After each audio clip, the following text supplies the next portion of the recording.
Faker. Welcome back once again, homies, to some more legalized action right here on the NACL. I'm Ravishly Ravish, the most Ravishly on the internet. Sometimes we're doing it today by my compatriot Dimitri Ock Battery Toledo. Dimitri, are you ready for the fun-filled day of legalization? I'm only hoping it's going to be fun. We've not had too many stinkers so far here in the qualifiers, but we always have the opportunity to have one. So looking forward to what we get from all four of our teams that we'll be looking at on the stream today. I agree. And looking at my stream on the stream today, once again, I've forgotten to make sure that my camera is in frame. Get owned, bro. Come on, man. This has been like 5 weeks in a row now. I forget to focus. So what we can focus on instead is the format for today, just to get down exactly. If you're new, make sure that we run through it. This is the Swiss stage. We went through this a couple of weeks ago. Yeah. We have our top seeds. A committee voted. Isn't that right, Dimitri? Yeah, basically. We saw a lot of our teams make it on through. So that's, the process. If you are looking to try to get into Challengers League as a team, best way to do it is through the qualifiers. And after, you kind of make it through the Swiss, you have to get those 3 wins. We have our GSL style bracket, which we are currently in the midst of. We'll be looking at our match A3 and L1 today as we take a look at the winners of both of the first seeds, or the first matches that we got last weekend here. And we can even take a look at our bracket for this week. And for today anyway, Group C, CB Gaming versus Team Turner, a matchup that I think a lot of people, rightfully so, did not expect would be happening. And later on today, after this series, Winthrop University versus Aporia will be our final match. Yes, sir, exactly that. So that's, honestly, sounds good, easy enough as what it is. And once again, like we're saying consistently, the matches today, unexpected, and things that we are coming to bereave and be able to understand should be fun. So let's move on forward to our first match today. That being CB Gaming versus Team E Turner. We already mentioned it. This is the roster right in front of us. The Team E Turner, the first team. Base logo as always. Who's his jungler? Why did they have him as a... I'm going to double check. I want to just double check what the roster submissions were because, alright, they have Walnut. I don't know who Walnut is. I'm going to be 100% honest. I'm kind of looking at... This is a completely, at least a newer player. We thought we were going to see Vacant coming in, but Walnut instead. So we're going to be learning across the stream today, not only between us here on the broadcast, but also everybody at home. This is a roster that performed really excellently in the group stage. They absolutely smashed Aporia. We had a Vital on the stream, and he was like, I don't know why all the casters voted against us. And I'm like, well, we didn't see any VODs of you. You guys didn't stream any of your Swiss games. And he's like, all right, fair enough. Yeah. And I think that's a good reason as any. One, every scientific evidence must be planned out with empirical facts. And that we didn't have any of. But a team that we have seen enough tape of, though, is their opponents on CB Gaming. A fantastic week this week, and they do have K2 in this week as well. Ooh, big change, especially if you were watching the CB game versus Winthrop last week. You were saying, okay, Colthra as the coach stepping in for Jungle for the week. This looks like a good change. This is something that looks like they're having a lot of extra direction. It's someone who does have a lot of experience for a roster that does have some fresh faces and some people who haven't really been able to garner some of those results. And coming in with K2, they said, look, K2 is our intended jungler. He's the guy that we wanted to play starting. This isn't a substitution for tactical reasons. Now that he's back in, I do want to see if CB can replicate some of that success, because we talked about it before the show, but Winthrop definitely underperformed in that series, and hopefully for CB, they can kind of use this as a rallying point, saying, look, we can take down a top team, we can try to continue some of that, but up against Team Turner, I think it is fair to say that they are yet again underdogs here. Exactly that. So it is going to be testament of how K2 performs this week, and what we managed to see again for Team Turner and Walnut. Another surprise jungler name that we have, so should be a fun time across the board. We do have a minute or so before we get into the draft. So once we go ahead and get into it, we can talk more about what kind of picks we'll be seeing naturally, and kind of plan out our day here, Dimitri. Because right now we have this year, of course. We also do have the second game going on as well. What I do want to do before all that happens. Oh God! Talk about the predictions. Oh God! That we have in front of us, and that's crazy.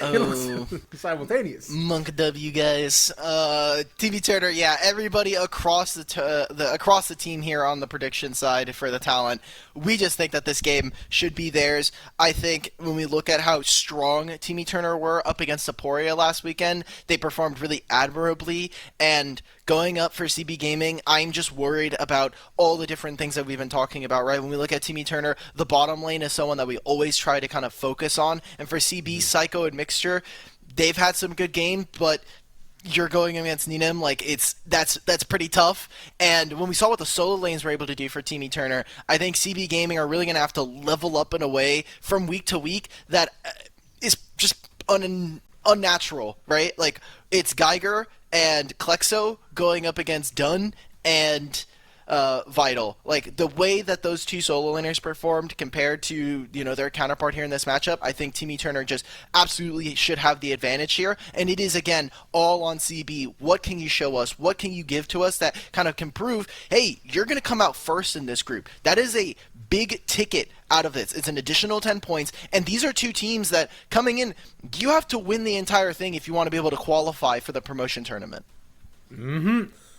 And for CB, we did say that they were the underdog coming into it, and clearly the entire cast also believes that as well. Now, will they change our mind today? It will only be a matter of time until that does happen. Naturally, we'll have to wait for the rest of the game to play out until that does go on. But for now, let me sure as we come back to Virtual Faces, I focused in once again. Thank you. There you go. As I look decent. Yeah, yippee. Hi, how are you doing? Welcome. I swear I'm not 420p. But we'll go ahead and look towards the rest of the games of the draft in front of us as well, to see what we can experience. Because, like we're saying already, a couple of changes, a brand new week, and one that we've been excited for quite some time, especially with the second series as well that will be on after the way. Best of 3 format. Y'all stick around. Yeah. Any quick forwards? Any quick things that you're excited about? Make sure you're watching Rally Cry 2. That'll be going on at the same time here. They're only going to have one series, unfortunately, due to, if you did not catch, you can go into Path LCS. You're probably going to have to dig a little bit just because there's been a lot of tweets thanks to the playoffs going on at Challengers League. We did have one of our teams, unfortunately, get disqualified. So hey, look, I was on the B stream, and I was like, hold up, I only got to do one series? Okay. Look, an early day is an early day. We take those. That means I can go eat early. I don't have to wait until like 2 p.m. to have my first meal. We're chilling. But, I'm definitely okay with doing 2 series. It's the norm. It's what we're expected to do here. I don't want to be like, oh yes, I'm out of a free day, but Now suddenly you're taking in what you signed No, up for. Look. If anybody can go into work, right, and they go in and they only have to do like a half day, we take those. Like, no one is gonna say no to a half day at work. There's just no way. It's just too free at that point. I can't imagine anybody walking into like their 9 to 5, be like, "No, please, I want to stay here for the full 8 hours." What do you mean? Did you hit up the 9 to 5? Your boss just comes up to you, "Hey man, you can leave after lunch. Like it's fine. Like just take the rest of the day." And you're like, "Yeah." Oh no, dude, I really want to work past. I really want to get all the way to like 4:30 before. All right, man, sure. Yes. Bro, you're getting paid the same. You're not hourly, bro. Yeah, I guess. So I did some research. I was waiting to see where Walnut came from. Mm-hmm. Walnut was on Team EXO, which was the Vaultrix, Centillion, Tyson roster from the first qualifier. There's also the same roster that went 0-5 in our Swiss. So, unfortunate, for sure. However, hopefully for Walnut, we can see some better performances. I think that when you have a 0-5 roster, obviously something just isn't clicking between all 5 members. And especially when you are not the 32nd seed, you are expected to at least win one of the games towards the end. Like, going 0-5 is really tough in Swiss because towards like 0-3 and 0-4, you start getting to like bottom seed teams. So we'll see. I think this should be a fresh slate for Walnut. And again, this is another matchup where now we're going to actually have 2 different junglers than we saw last week for this team. And I don't know how much impact Walnut will have, but talking on K2, he has been a bit of a newer jungler. However, at least to me, has been very standout so far. Has a very clear idea as to how he wants to play the game. Definitely will gravitate towards carries. And for a team that is kind of built around, hey, like we have a strong bottom side. We have Klexo, who's a very mechanically gifted mid laner, but unfortunately kind of can fall apart once we get to the mid game. And Geiger so far has been kind of playing more of the tanks, the facilitators. I think this is a roster that does allow for something like that to thrive.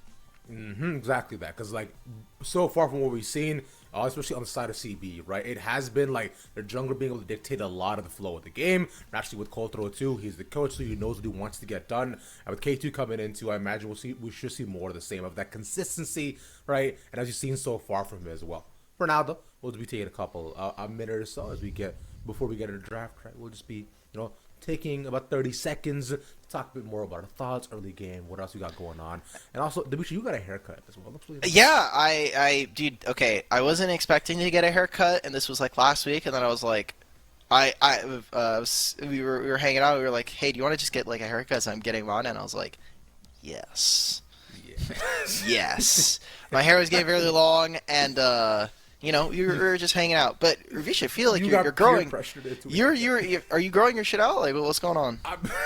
I'm trying. It's like, okay. It's one day, I decided, hey, I can comb my hair again. And also, I've just been way too lazy to just like shave it off a bit. Fair enough, man. See what happens. It looks okay. Yeah, I don't hate it. But one thing I do like though is this draft fodder that we got in front of us. Oh man, we're in game. Look today, let's get it already. First phase of bans coming on through, and so far the standard what we experienced, Dimitri, right? A couple of mid lanes bans too. Leeson actually taken off the board alongside LeBlanc and Zaya. On the other end, though, things get a little bit more interesting for CBG. What you've seen so far. As soon as my fee makes a little bottom bar goes away, I'll be able to tell you yeah, I was gonna say I was waiting for it too, man. I had it full screen and I was like, you gonna go away? You gonna go? Talking about the draft though, like you're saying, some things that are gonna be, I think, more tailored for the opponent. We are on 13-13, which I think for the first time in a very long time here for the qualifiers, we're actually going to be on the same patch as most world's qualifying regions. So finally, we're not going to be like 4+ patches behind. The Lee Sin being taken away from K2 and the Draven from Ninem, it is something that from solo queue he's really well known for. But this Ziggs is so important. Not only is this one of the most busted champions in combination with something like a Kai'Sa or the Tristana like we see banned, this is a champion that Team Eterna have really, really relied on to find a lot of wins, and so far, playing it for Ninem, he has been excellent at the champion. The Demolition Derby that can come with the Ziggs. Naturally, with spacing, and like you're saying, the ability to control the map is one thing that we are monitoring very closely. On the other end, though, the Rumble and the Kai'Sa, I find, is up to snuff for what we already know. Rumble top has just been dominating for so long and have so few counters, and the Kai'Sa as well with the new AP build, quite strong, but the Sedge might be able to put a stop to it. It's so funny seeing, like, we have two different camps of top laners so far in the qualifiers. There are those who can't play Rumble, and there are those who do. And at least in Group C, we have a lot of people who are willing to play Rumble. We have, not only in this group with Vital and Geiger, but also on the other matchup, Winthrop versus Aporia. PCL is definitely a very big Rumble player, and I would not be surprised to see if Denethor picks it up as a Camille player himself. So, very interesting to see. CB, however, I think getting what would be considered a very dangerous first half of the draft here. Getting a Rumble for yourself, getting a Rel for flex. Kai'Sa still flexible as well. I think this is very, very good. You see from the other side of Team Eterna, you're building a reliable front line so that Ziggs can keep throwing out all those bombs and start to whittle away at CB. So magic resist already very, very big. And now we need to focus on all of those physical damage carries, specifically in our solo lanes here, as they really haven't been picked up. Exactly. So, which is why we have the Fiora banned away naturally, as CBG looks to whittle on some of the options that are there. And on the other end, we'll see the Wukong also being taken off as another potential option in terms of jungle. What they can do, so just they want to try to force the Rel into the support position clearly, or just see if they can whittle that down more, so that way they're forced to make more tough decisions going into the bot lane side. Speaking of which, Olaf and Aurelia now also gone as potential options. Makes me think as to what they're looking to prioritize going into the top lane here for Team Eterna. That's a bait. Was waiting until what they actually end up picking. I like how they're just kind of focusing, or kind of just like going through a lot of hovers here. Looking at top side, though, you can already see a lot of focus from CB. They know that Vital is definitely going to try to pick up something. They can try to play into the Rumble, you have to be afraid when there is a Sejuani of a potential Renekton play here. It is really, really tough of a matchup into Rumble. It is one where you are 100% going to need your jungler here, but pre-6 and even post, once those ultimates come through, you can start to fish for him and start to see if you can get that ultimate or get that flash out away from the Rumble, and definitely more susceptible of a find. I was gonna say we might see Yone here today, as there are some pretty immobile members from CB, and Vital has been a massive Yone player in solo queue, as well as his previous career in Academy and Challengers, but we're getting it here. So last pick, 4 done. You have to kind of blind your matchup. You don't know whether or not this Kai'Sa is going to be going bottom lane, but Klexo with the Aurelia taken away, I think, is a pretty big find. And we'll have the Twitch to go down. This is a fun pick. So Twitch Nautilus coming down to the bot lane. A lot of control, slow start, but should be a fantastic scaling composition. On the other end, now all that remains as to what CB decides to pick. They could, like you're saying, choose to keep Kai'Sa the flex, but with the Azir hover, won't say much, but yeah, it seems to be that we want to send Kai'Sa down to the bot lane, and we will get a pretty safe matchup for the Azir to poke out up against these Ziggs here. Yone top, I'm excited for it though.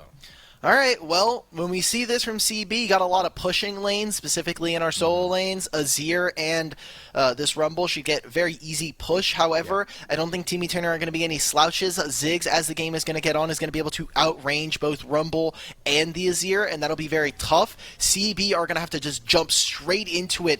They cannot kind of wait for fights to happen slowly and start to whittle away. They are definitely going to be a lot slower of a team and a lot lower range when we see them play. This dog is so unserious, man. I just can't look at the screen. Dude, come on, man. I just can't. I can't look at it and be like, yeah, League of Legends, and then also look at for real though, just the cotton ball that's in front of me, bro. Well, the NACL qualifiers are brought to you by Turo, the world's largest car sharing marketplace, where you can book any car you want for just any occasion. Forget boring cars rentals at Turo.com. And Indeed. they are doing a fantastic job of not only sponsoring us here at the qualifiers, but also Challengers League as a whole. So thank you to them for all of their contributions. Big fan of Turo. I've said it before. Use it all the time. Yeah. They're great. But not as great as that, or what we might witness in this. Damn, bro, they're going to take us off again for flaming the sponsor, dude. Come on. Look, clearly Turo loves League of Legends, which is why they're here to witness it today. And why they're here to help out with it. We already had unsafe driving yesterday from me and Grapes as a bit, and then now we're doing this. We gotta get on. We gotta move on. K2, we didn't get to talk about it too much, but is playing the Graves here, so definitely looking to try to have more of an influence. But both of these junglers pathing up towards topside. As the game goes on, Sejuani will have more utility for this team, and we'll have to see how Walnut performs, because he has a large duty of not only having to soak a lot of it, but kind of be a pretty important frontliner, as his engage is one of the only few that Team Eternal have.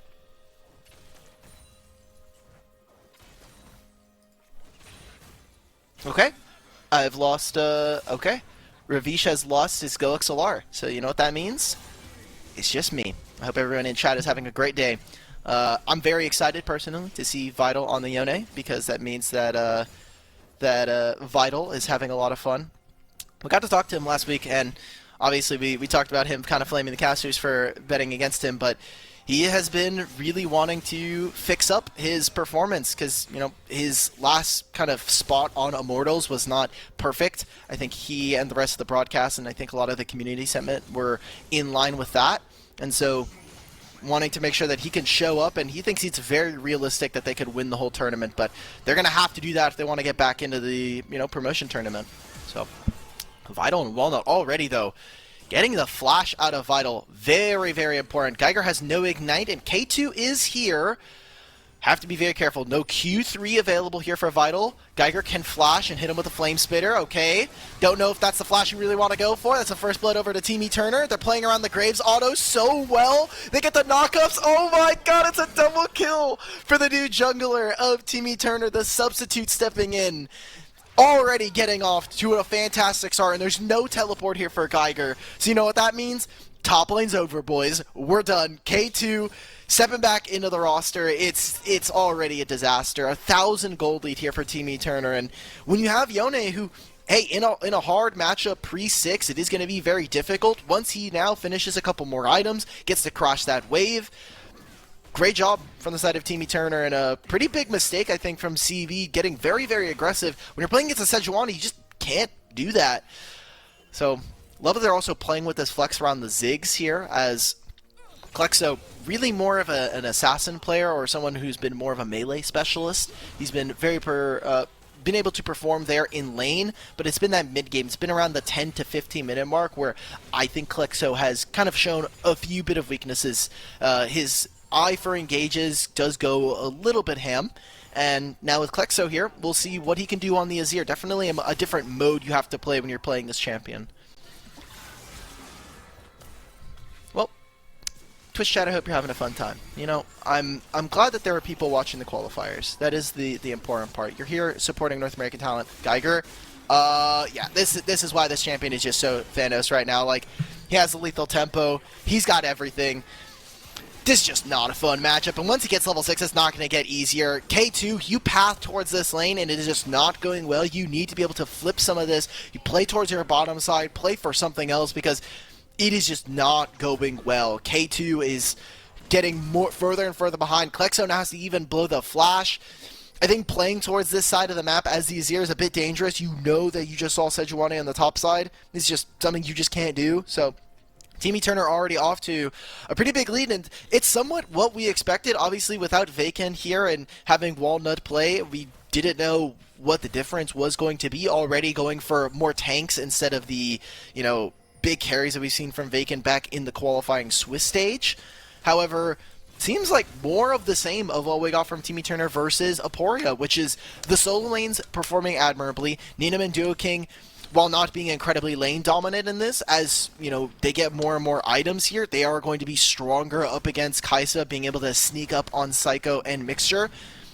We'll see what CB can do. They still have a lot of early plays, and again, Graves, while down a little bit, will still have a lot of combat power going in. So they're starting up this dragon. Walnut is here. Azir does have first move, and Geiger is already here for the play. They're going to try and overforce for this. This should be a small advantage going over to Team Eternal as their laners start to get ahead, but Dunn will be able to just catch this mid wave, and Vital is going to continue to just completely juice this top lane turret, getting more and more plates for himself. He'll get level 6. He'll be ready to go. And first dragon here for CB at 6.5 minutes. We'll see if they can actually turn that into a win condition as the game goes on. Ravish? Alright, Ravish is at least in the Discord call.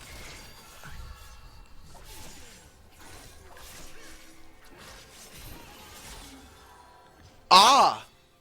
Okay, Ravish is currently back in the Discord call.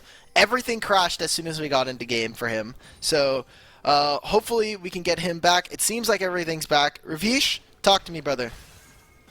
Here, yeah, there we go. Sorry about that, Dimitri. Everything crashed as soon as I got into the game, which was Don't worry, excellent. Same thing happened for CB. So. Yep, trying to watch the game with the side, but yeah, it seems like Team Eternal has off to a hot start. But thank you once again. Big shout out, guys. Dimitri Akbari Toledo, by the way. Thank you so much. And not my first time solo casting. Probably won't be my last. It's just, you know. But I had fun. I'm glad that we got to, you know. Oh my god, I'm seeing broadcast chat right now, having our producer step in. It would be a lot of fun. But in terms of what you've missed, Ravish, early dragon over to CB, and a absolute horror of a fight for them in the top lane. Vital was kind of smurfing it a little. I mean, we were talking about Vital as well before the game and getting into it as well, right? You were mentioning how Vital has looked incredible in a solo laning phase as well, too. And so far, this Yone, if there's one person who you want to make sure is ahead early on, it is going to be him. I was going to say, I was playing, I've been playing a decent amount of top again before trying to flex other roles. Yeah. And I decided to go back to my roost the other night, and I was like, I'm just going to blind pick Yorick. And the person decided to ego pick Yone against me. Little do they know, Yorick is extremely good. Yorick. What happened to your Fiora era? I thought you were into your Fiora Darius era. I just want comfort some nights, man. That's all I want. But All right, refills being taken. fair enough. Oh, K2. Oh, you're flashing. Wait, they don't punish this? Yeah, I mean, he knows that it's going on. K2, you just can't be here, brother. I just don't know why we're going for it. Yeah. What? 2 sacks to the sedge pass. He's still going back in as well. Does the next target. Gets the ult. Now Dunn is dead. Okay. The only ult to come in. Maybe gets one out of this. Gets pushed back. He's not going to get any more. He still gets the kill. And another to go down. Vital is popping off. He does not get the triple. Man. Yeah, that's just insane what just happened there. Like, K2, you go over for a very aggressive play. And even in the bottom side now, Ninam getting hit with the exhaust, but has the ultimate as well, still ready to go. Doesn't have a lot of mana here for himself. Good trade coming out from CB on their bottom side, but everything top side is just going absolutely awry. K2 going way too aggressive. The flash there for them to try to at least pick up 1 kill on the back end onto Dunn, but I mean, Dunn is just putting out a lot of damage, and between Vital and Sejuani, like, this is just not a combo you want to play against. Every single time that he lands a Q, it is just another stack of permafrost on you, another stack of damage ready to go, and they're just playing around this really excellently. The entire top side, we talked about, hey, for Timmy Turner, it's where they found a lot of success. You're obviously banking on these 3 to really get your game going, and for CB, Geiger and Klexo, man, they played excellently last week. They knew what their roles are, but they are just falling apart here. And unfortunately for KT coming back into the roster, it's just not looking good. Yeah, yes, we did have a pretty big flashlight on K2S, okay? What are you going to show to us now with Cole Throw out? You know, what is going to be the major change? How are you going to lead the team? And so far, he's been a little bit late to a couple things, and that as well, to just kind of feeding over all those experience and kills to Vital is not exactly a dead sentence just yet for the game, but their entire top side now is just mainly gone because that's perma prior for Vital. Like, Walnut gets to do whatever he wants to, and K2 might have to resort to just farming down bot side to see if he can get Psycho Psycho ahead.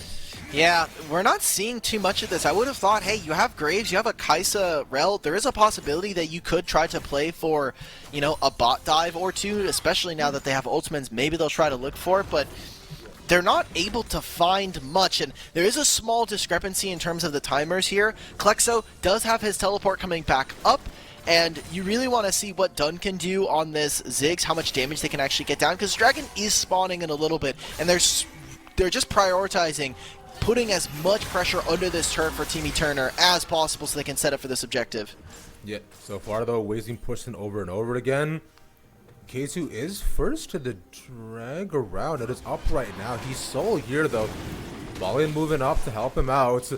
But Dunn is around. TP is up for Vital if he wants to use it for the fight. Okay. Dunn gets pushed back. Nice little W to get away. They're still chasing him down.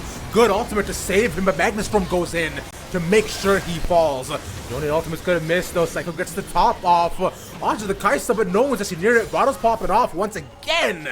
Gets another target, and Tim E. Turner, trade 1 for Tim. That's just such a good fight for them. Nina, I don't know about this ultimate though, brother. Respect for going for it, but it's going to be more and more plates going over. Vital is going to solo carry this game at this point. Like, Dunn still surviving for a very long time, and between Vital and Walnut, they're just going to take over this game by themselves. I was worried about the Yone because you have Azir here. It's such a dangerous matchup. As soon as Azir doesn't have flash, like Klexo does not now, it's very hard to get, you know, this Yone away from you as this champion. He's just such a sticky kind of champion with Q3, with the ultimate. You can just force out the ultimate. You can force out the summoner spells from him so easily, and with not a lot of commitment from this as well. You can use the Spirit Unbound to, you know, do it from a long range. So yeah, glad to see Vital on a champion he's very well known for, and I don't think we're going to do a lot of learning here from the side of Timmy Turner. It looks like we're getting a lot of the same, and this game is just going to get harder and harder for CB to play. Yeah, because right now they're seeing that with top now under control, they can focus on other pressure points, right? Number 1 being that turret falling. So that means that Dot is not free to roam where he wants to on the map. So what I'm looking for now is some lane swaps likely for Timmy Turner, right? Probably get Vital out of his lane if they can possibly get this turret down. And see where else they can look to add pressure on the map, because Now it's just about snowballing the game for them. Observers, could we get a little goal check on Vital to see how far ahead he is? I don't want to see. I don't see that number.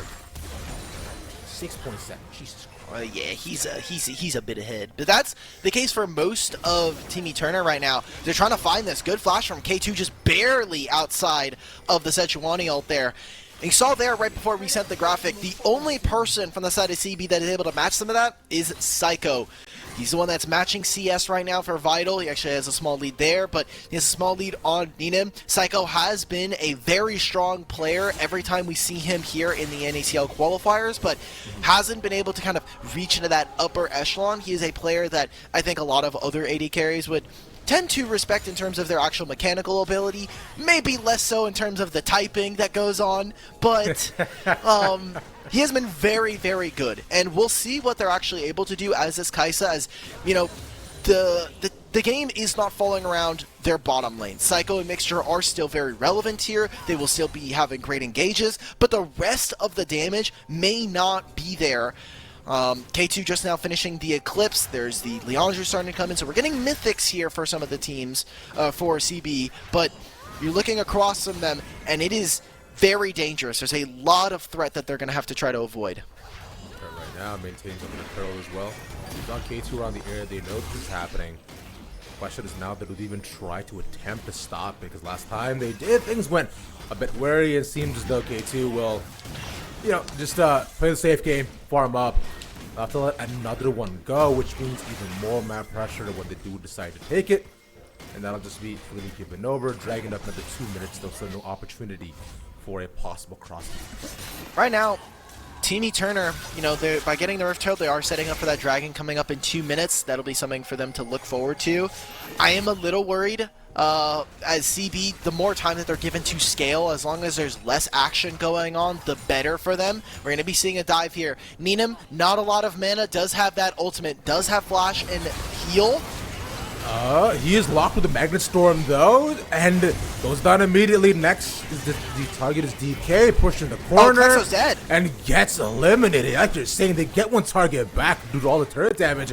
Meanwhile, in top lane, the pressure is taken handily, and they get 2 towers for it. Immediately dropping that down. Don't think they're going to be able to get a third here, but what? Maybe with this. Okay, they're actually going to be able to get it with the Ziggs bomb. My bad. I did not respect your game there. Yeah, they take that. That also dies. Meanwhile, Mixer also falls. That was a double kill under the tower by the end of everything. Why did Mixture die there? He was out. That's what I'm saying. All right, guys. So game two. I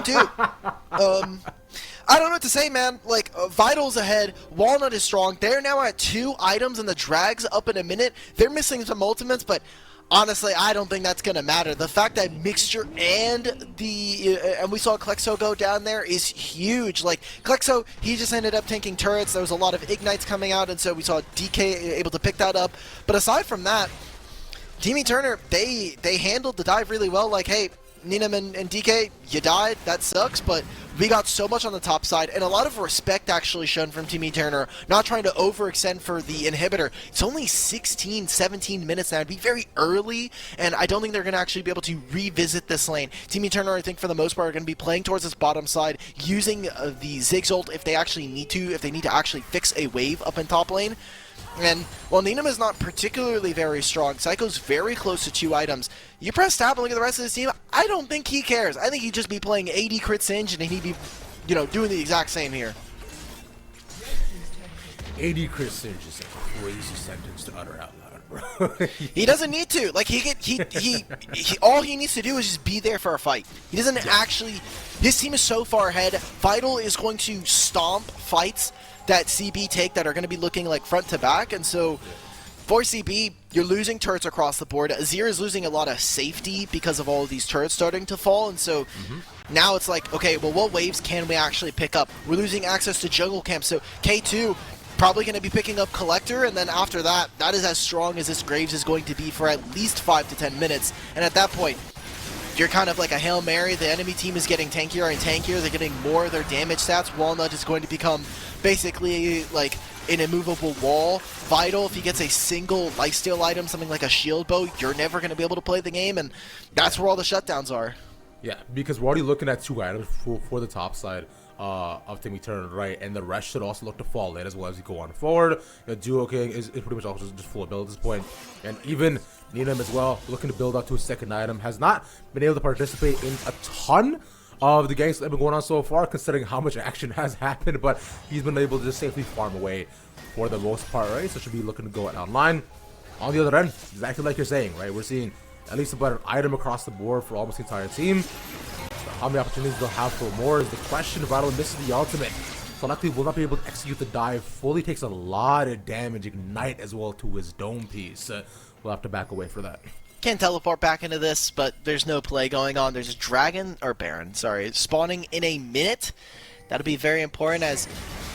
Oh, I don't think you can be here, DK. CB, gonna maybe try to punish. Needham is here. And trying to turn it back around. Wallace also clear too. This could be a whole play. Yeah, they get just pushed back and forth onto the Nautilus. But Wallace going on forward. Vital's here. No ultimate though. Doesn't matter. He's strong enough. And they're going to chase down the rest of them too. That Ziggs damage was unholy. Like, he just dropped a bomb and everybody fell.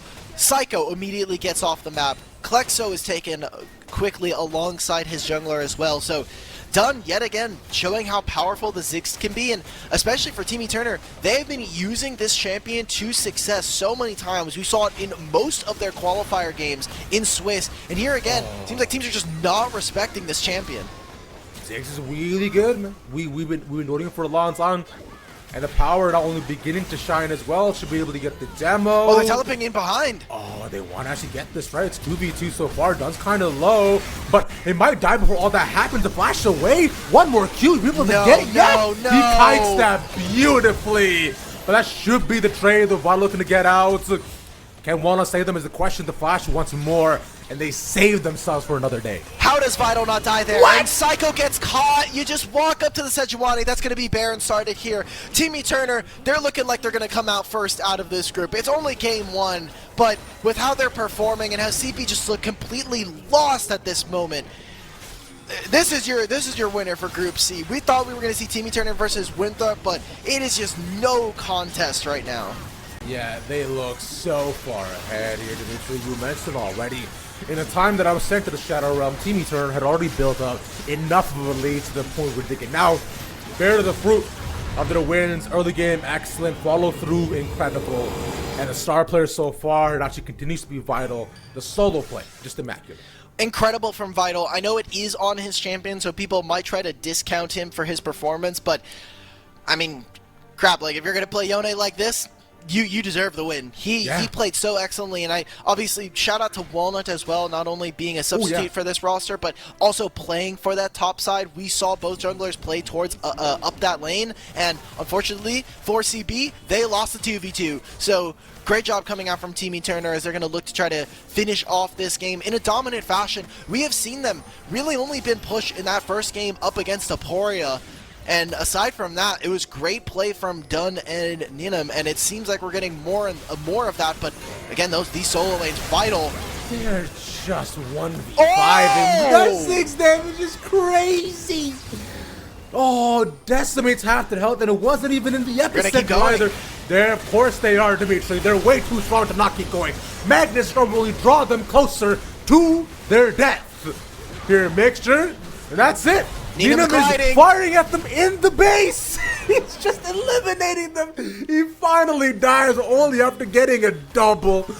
Oh my god. Yeah, you know, that was a little ambitious from some of them. We obviously see Vital going down, but I mean, Needham was just gliding at the certain point. He was hitting those Twitch autos, and they've got the Ziggs here. They're going to try and use this ultimate, but the fact that Rumble only takes 300 HP away from Dunn and it tickles is a testament to how far gone this game is at this point. 12,000 gold for Timmy Turner. We expected this team to win, and I think we expected them to win in dominant fashion. Unfortunately here for CB, it feels like that miracle run that we thought maybe could happen is going to continue to be just that, a miracle, and is not looking likely. Dragon spawning here. Let's see what they can do because, you know, Timmy Turner, they're out of position. Dunn doesn't have flash. Yeah, he is just stuck. The W will get away for a couple of seconds, puts down the He gets bomb, one. almost gets the trade. Oh. Klexo is so close to dying, barely gets out. If this was a Shadow Flame, definitely was going to be the case. Looks like Mixture's going to be next up on the roster to go. Neenam hunting, trying to find Klexo as well. Has the ultimate. I was hiding.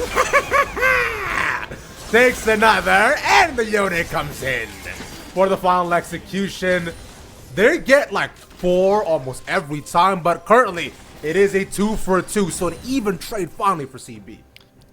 I would say usually if you're down, going even is great, but yeah, their base is currently just completely wide open. It's cracked open like an oyster. Like they're just, there's nothing for them to do. They can't contest. You can see the gold. It is every single member except for Psycho.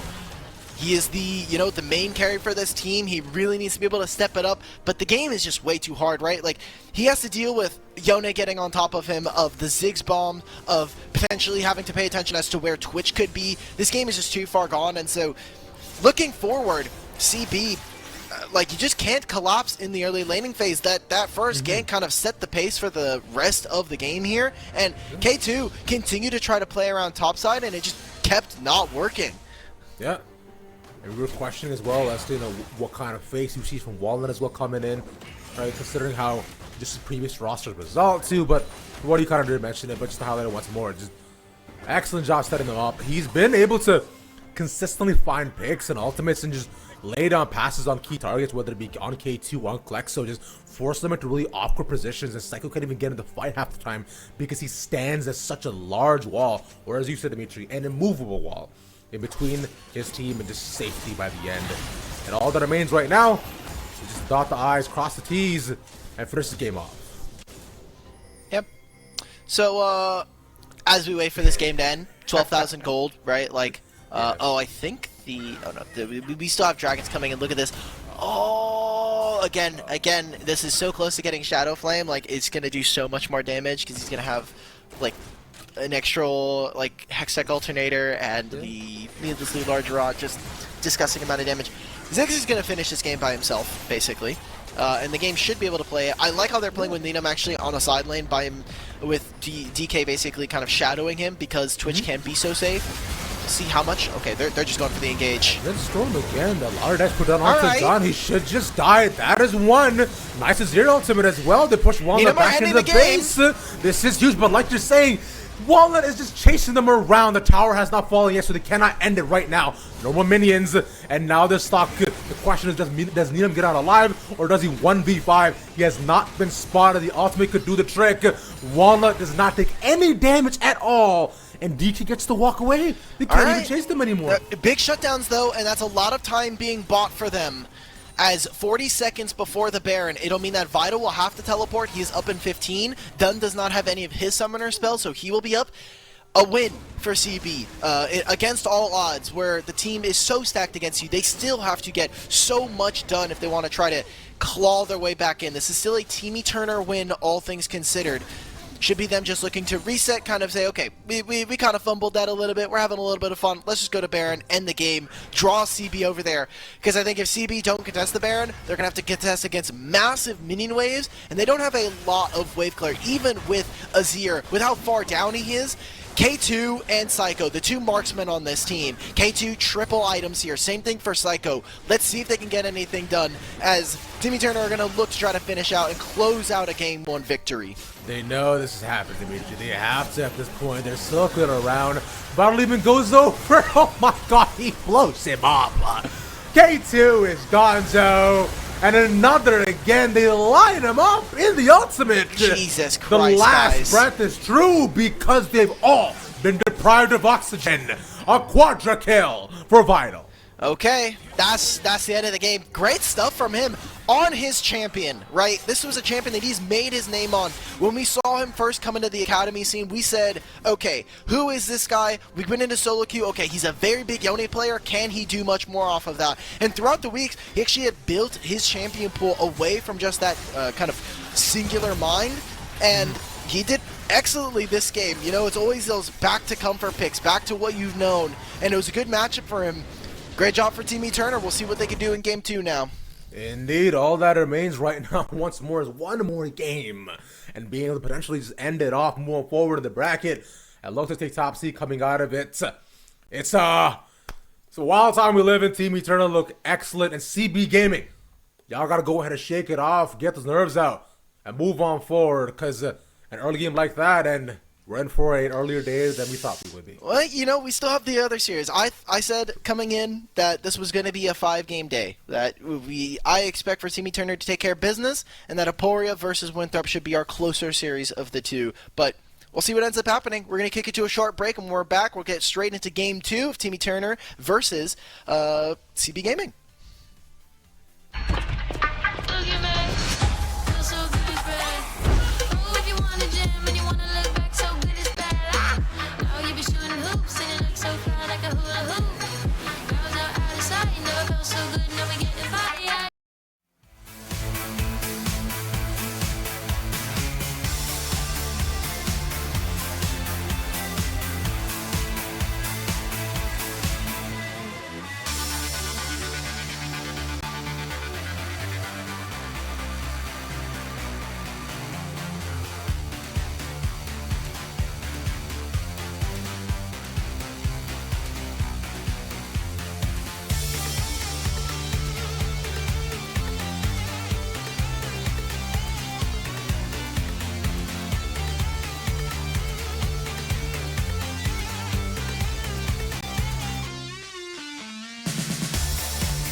The LCS Challengers League is brought to you by Turo, the world's largest car-sharing marketplace. Find your drive. It's time to get recharged with Alk Battery, a recap of the LCS Challengers League qualifiers. 8 best of 3s, and 18 games later, we've had an incredible round 1 of the group stage. 3 of our top 4 from the last qualifier all immediately fell to the lower bracket, and let's just get into it. Group A was our one bastion of safe predictions. Mirage Alliance convincingly took a strong 2-0 over the return of the Middle Six, with Game 2 being the closest and maybe the spiciest thanks to a nice Trundle counterpick coming out from Alorum. Gentle Hearts Gaming made quick work of Komodo. Combining strong lanes with competent team fights, this team is surely going to be in that top 8 form that we saw back in Qualifier 1. Special shout out to Bear, whose incredible Renekton performance in Game 2 deserves a highlight. What is this champion? Wins the 1v2. Team Ambition faltered against Teamless Revenge. The TA Mirage Alliance Grand Finals dream is dead as Krakodon's Kindred went 21-20 between 2 separate games. One of the 2 series to go to 3, Team Poachify needed the wake-up call from the Grandpa Gamers as they cannot slack going forward. They want to try and make that promotion tournament. In Group C, CB Gaming had Coach Colthrow stepping in, and the team felt more cohesive than ever. Cycle was just as reliable, and the team was really able to rally behind Flexo, who had stumbled just a bit and still found great spots for the team. K2 is set to step back this week, so we'll see if the performance can be replicated. Team E Turner proved their seeding against the new roster of Aporia. Game 1 had some back and forth, but an excellently played Jason Ziggs stopped any chances of a loss. Cold-Hearted were found in an investigation to be using an illegal player, which means that Lit Esports will be moving on to the upper bracket. CCG will receive a bye in the first round, and Cold-Hearted will lose all of their points and currently be disqualified from the tournament. Apex Mission Impossible stepped out of the expectations of the broadcast again, and with hype, they look ready to make another run to top 8. CCG still seemed lost at the mid-game, with Hyper not fixing this team as we expected. We'll see what game plan CCG comes with, and that's it. Now the speed run's over. We'll see you over on July 29th and 30th over at twitch.tv/RallyCryOfficial on RallyCry2 to see who comes out first in the groups. Dimitri, it's like I'm seeing double. Wow, I just saw you. It is also a pretty good comparison of also seeing pre-haircut and post-haircut Dimitri as well, just to see the... Wait, was that actually... Wait, I have to double check if that was actually... Because they're... Okay, I may have gotten the haircut after I had to do the retake for... I'm going back and watching it now. Oh, it is post-haircut. Holy crap. Okay, I was going to say. Because I got... So, I thought okay. We got back home and I was like, I need to film content. I need to finish this guy. So like... Yeah. And I know I sent it to you. I put it in the chat, but I was like, oh god, like I finished the content so fast. I thought that it was already Thursday, so I was like, oh, I'm behind, I'm late. And then I was like, oh, it's Wednesday and it's done. Dude, you see, bro, living on the West Coast now, brother, has just done something to your meridians. Like you're just not used to it anymore, bro.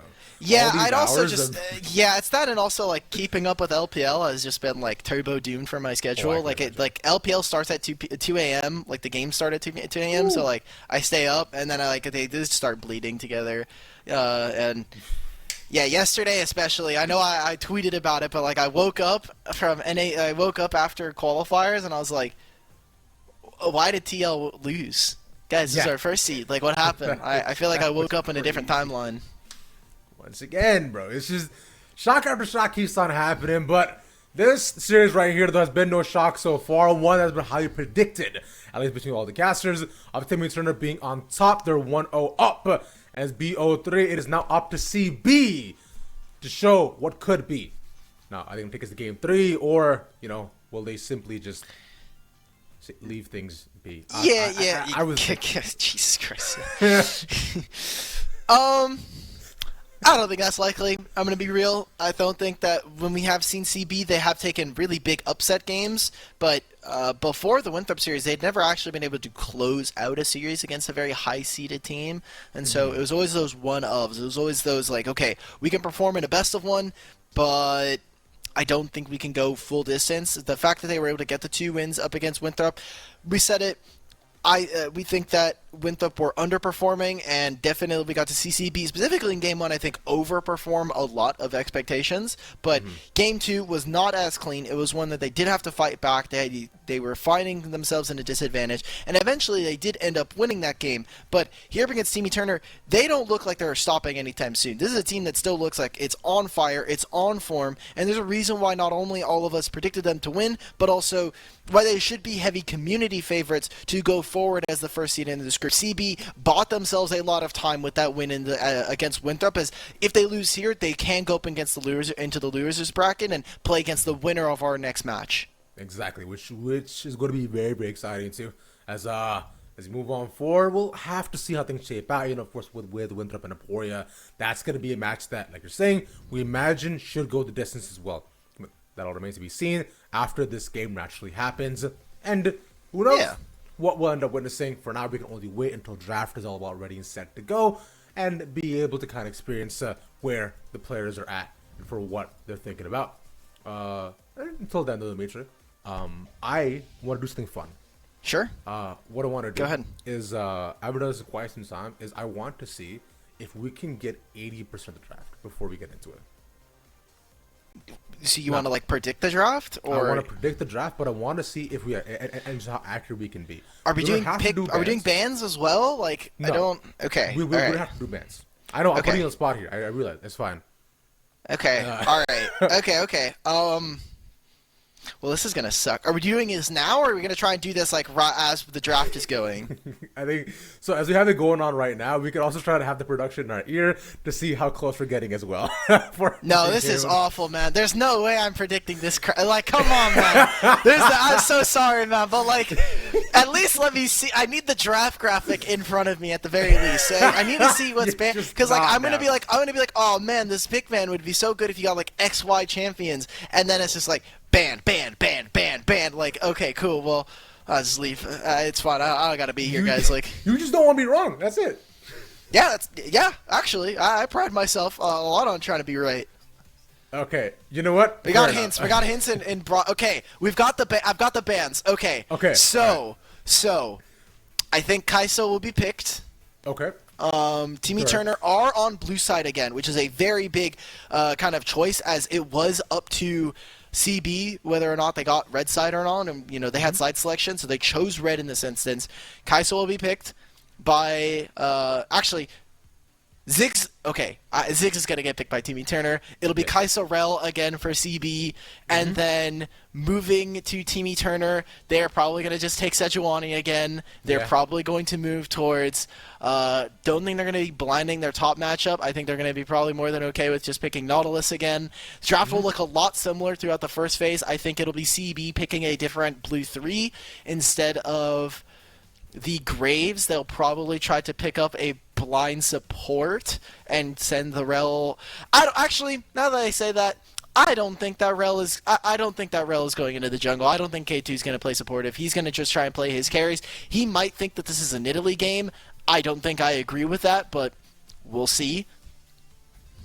I think this is a Maokai game. I think It's that's what always a K2 decides Maokai to game. pick. It's never not a Maokai game. We're so Okay. warm, apparently. We're so warm. It's crazy. I don't know about you. I like this game. I personally really enjoy being able to. Now that I guess have the without access to surprises. the bands, it is significantly more playable, because without bands, I feel like and there's no visual, right? Because we're just kind of talking through this, so I feel bad, but we're almost about to get into draft, everybody. The casters do not want a podcast as much as it is in our name, and hopefully we'll be able to get that to you as soon as possible, because that does mean that we'll be heading straight into game 2 right afterwards. That is indeed correct, my friend. So now while we wait for about a minute or so for that to go down, like you're saying, let me just recap for everybody to see if we can keep Dimitri honest. All right. Okay. You mentioned that we're gonna see, and I was gonna say, out of the 10 champions, I want to see 80% accuracy. Okay. And so you mentioned Kaisa, Kaisa, Rel, Maokai, Sejuani, yep, and Ziggs. Okay. Those are our 3. That's fine. Those are 5. Okay.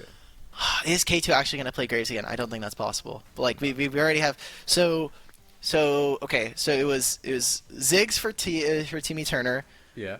Kaiso Rel for CB, Timmy Turner respond with Sejuani Nautilus. Okay. And then CB, I don't know what this... Like, I want it to be a Maokai, but, like...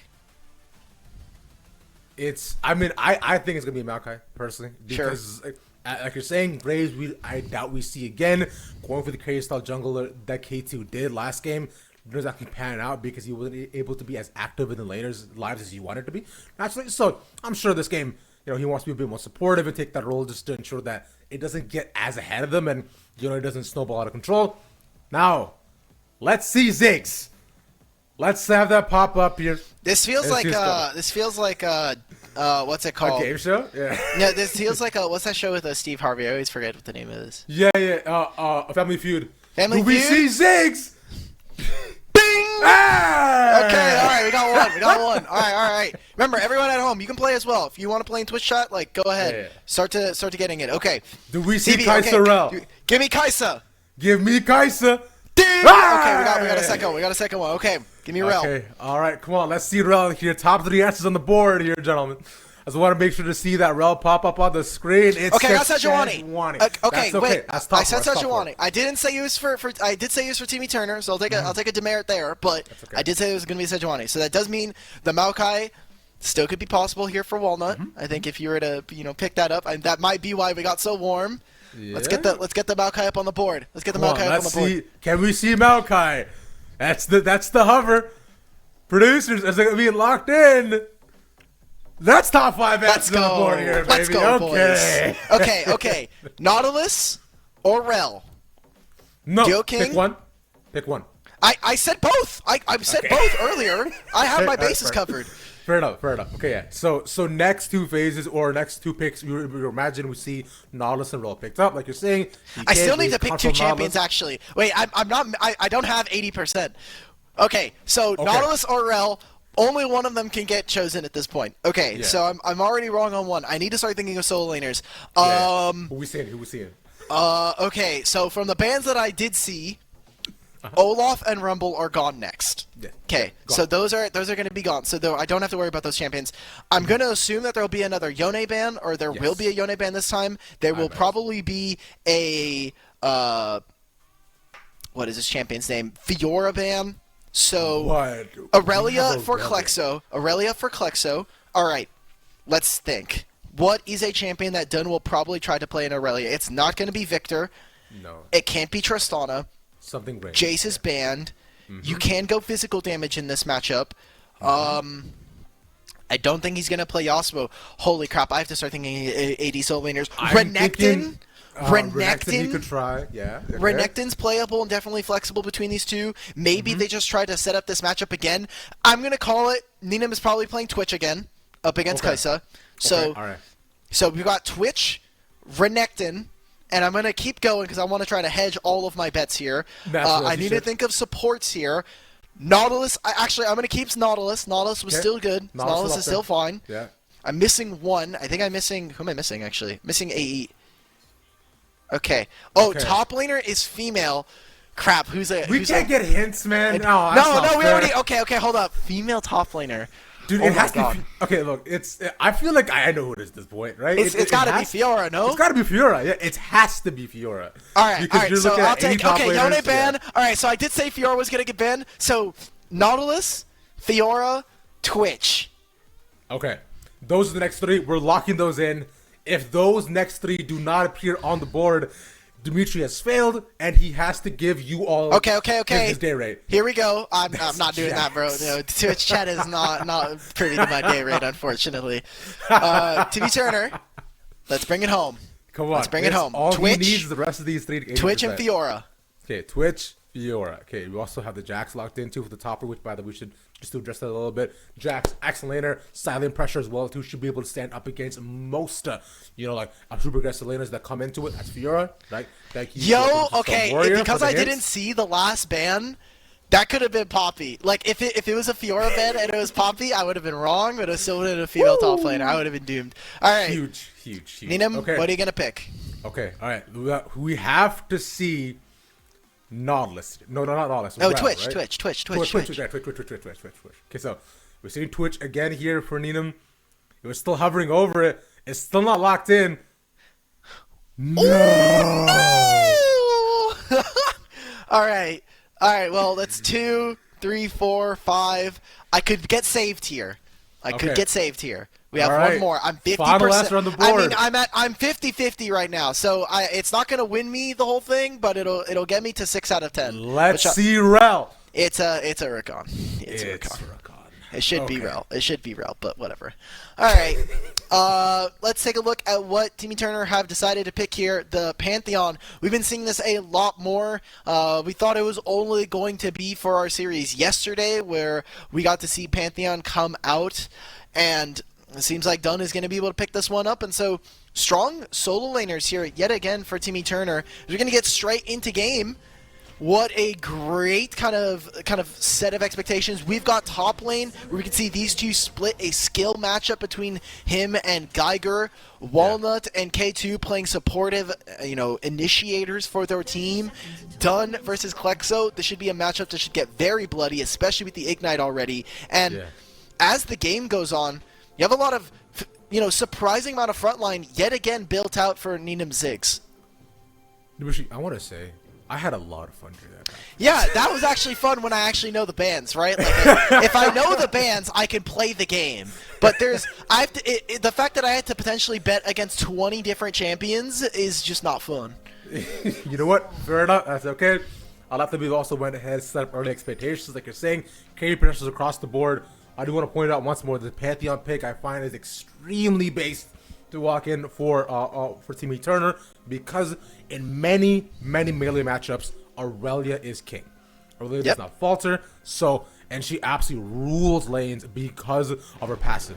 With Pantheon, at least, you have, like you're saying, you have setup, you have CC, and you have the opportunity to be able to also assassinate the squishy members and lock down others. So I just along with, of course, the half map pressure. We can talk more about that as we get more into the game. Bot lane knows that it was a bot lane start as well, being given away. Assisted starts on both ends with jungle starting on opposite sides of the map.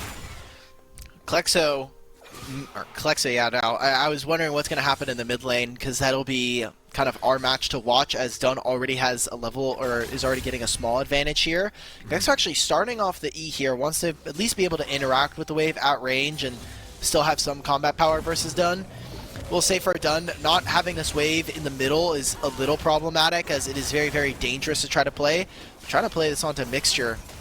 Good trade coming out as Psycho takes a bit of damage, but Duo King already falling half HP, having to use some of those pots sooner rather than later. We'll use some of the heal coming out of his kit, but with the junglers also moving to opposite sides of the map, Walnut, we're playing towards a Vital, and I think it's pretty surprising, because I don't think you're going to be able to get much done on bottom side if they're trying to go for a dive with Rakan Kaisa versus an Alistar. I think that's pretty suspect as well. We haven't seen too much movement into mid lane. They have a lot of wards, and thanks to the way that Maokai is just a champion, he has a lot of ability to just control vision for free. Exactly, right? And so with this, I'll be looking forward to see if Vital can become the same sort of threat. He's here in mid. I don't think they know this is happening either. Looking out for a potential early play. K2 was around. They don't win, especially with K2 here either. So wave being pushed in, and Dunwood's allowed himself to have the wave crash on his tower. A small timer there for Vital. I like that. Instead of going for the recall, is actually using that time to go bottom lane, or go into the mid lane, go down into the river and try to find that. Won't miss out on all too much, and already had a small lead. Vital, I mean, he's on his champion. There's a reason why his name is literally that. It's the Yone and the Fiora. No one allowed him to get this champion in too many of the games back in Academy. So, Timmy Turner, I think, getting a lot of comfort. Dunn getting the Pantheon, I think, is very interesting, as, he's known for his... Oh, wait a minute, this is a kill. This is Geiger's so screwed right now. Like, he has to teleport, the wave is coming back against him, jungler is topside, so he has to basically like overextend, and the only way he can trade is when his counter strike is up, so he can get into the minion wave there. Yeah, exactly. And what might be looking to play mid though? Done. Yeah, use the E, dodge it on his passive. Walnut is around. Klexo's fully stacked up. This is not a fight you want to take, but DK looks for a double knock-up. Target has to be Klaxo here, gets a stun back, beautiful flawless duets, and gets the first blood as well. Now the next target is done, there's a passive stack, and looking to run them down. Bear in mind, Klaxo still has full stack, Q's in, can't get it, misses! And Dunn will punish. They made such a good job there of being able to punish, as now Geiger able to get some trades back onto Vital. Has to be careful here. A lot of flashes are still available. What a good win there, and that was as even, I think, as it was going to get. I thought maybe Timmy Turner was going to find a third kill there, but CB definitely playing on the edge. Aurelia is such a strong champion at almost every single stage. Now has a Vamp Scepter as well. Very dangerous to play. Oh, Geiger. Oh, parry, the flash. No, what? Geiger, what are we doing here, brother? Well, that lane's over now, because now no flash. Wave is pushing away from him. Already had a CS advantage for Vital. It is very tough, especially now that K2 was in the area and pathing away at this point. Is going towards his Raptors. Might be able to move on over. You're already seeing really good intelligence coming out from the side of Timmy Turner. You saw those pings. They know exactly where K2 is. But here's my top lane copium take here. Okay. It's a Jax, right? You know you're going to be able to scale up later on in the game if CB managed to extend it past the 30-minute mark that we almost saw last time. I'll save that a bit as we see a lot going down in the bot lane. Needham has to flash away too, but good trade coming out. It's been the tale of two different lanes for these teams. Timmy Turner focusing a lot on their solo lanes, focusing on the top side. Needham playing this Ziggs, playing away from this bottom lane. And CB trying to focus on individual lane prowess for Psycho and Mixer, but they haven't been getting all that much attention from really any of their laners or even their jungler. So we'll see now the 2v2 between the mid jungle. Oh, the floss to a miss. No, that's tragic. Even K2 here can't do much at all. Flex is out about half, so going in here might be suicide. Yeah, he's not going to do it. Dunn now even has the ultimate, so it can very easily walk up now that Klexo doesn't have all those stacks of the fervor. And should be very careful. Oh my god, like Geiger, look at what's happening topside right now. Geiger takes a bad trade, and that wave is going to crash soon. Like, he is so doomed right now. And so all that I need to see from CB is how much can you actually get. Oh, the wave is pushing away, man! No, there's no copium, man. It doesn't matter. Fiora is going to be able to match Jax in a side lane regardless, and what we need to see from CB, we saw it in the first game. How many dragons can you get? You've been playing so much around your top side of the map, away from your top side, and now for CB, how much can you get? How many dragons can you actually secure? Maybe can you threaten Timmy Turner with a soul point later, but your solo lanes are not winning. You're not going to be able to kind of leverage some of their power going into some of these fights, and while Psycho is going to be able to have a very strong lead over Needham, he's still playing Ziggs. His champion will still be relevant as the game goes on, and you do have a team that doesn't have that many frontliners. You have a lot of Engage. You definitely have some bruisers who will love if fights go long. It's not perfect, though. No shot. I mean, feels Klexo, good, man. Brother, yeah, you kept me back in just the middle of the lane. But yeah, like you're saying, it's... Once again, we're seeing similar results, but not to the same, cadence that we saw in Game 1, right? The game is actually slipping away from CB Gaming overall. Vital is ahead. And this time, at least, they haven't tried to, necessarily engage through Rift Riddle just yet either. Because if they do, we definitely don't want the repeat of that triple kill that happened for the Yone last game. As of right now, though, CB decided to slow things down a bit. And they'll just watch as the Rift Riddle gets taken in front of them once again. Can't do anything about it this time. There's no K2 to slide in there as Graves and try to make the steal happen. So, in the time being, we'll watch how some more of these lanes start to fall out as Psycho's still finding a pretty good advantage, but when we're looking at the Ziggs and the Kai'Sa, I was kind of expecting to see a lot more of our supports making roams onto the map. It was Duo King and Mixture for that first kind of play when we saw all those kills start to fall out. That's when they start to find their roams. They got their timers, but really trying to protect themselves. I think if Duo King were to go in without Rakan there, you're in a pretty tough situation. And similarly on the other end, if Alistar makes a roam and there's no match, then Kai'Sa can very easily pick up a plate, find a kill, maybe force out, especially now that Needham has no flash.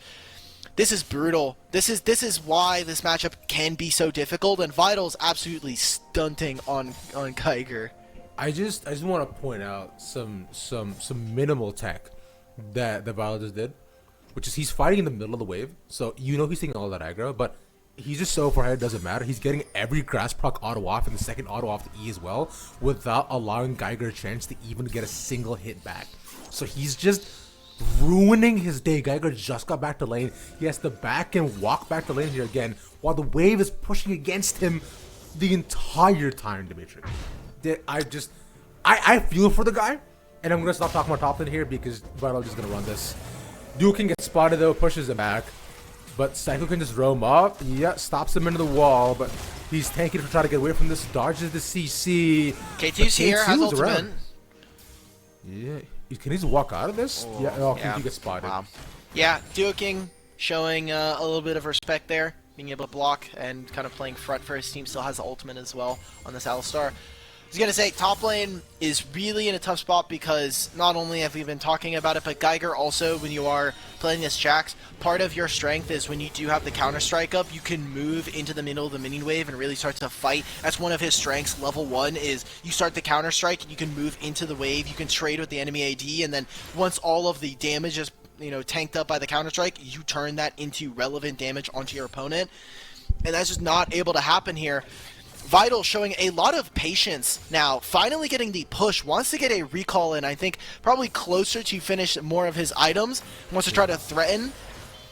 Maokai is on this side of the map. They do have a lot of wards, so they should be able to spot out where Walnut is, and just a great bit of expertise being shown by Vital, which was what we expect. Unfortunately for Geiger, he is a player who definitely does get weak-sided a lot. I'll hold that. Yeah, he's just done. Yep.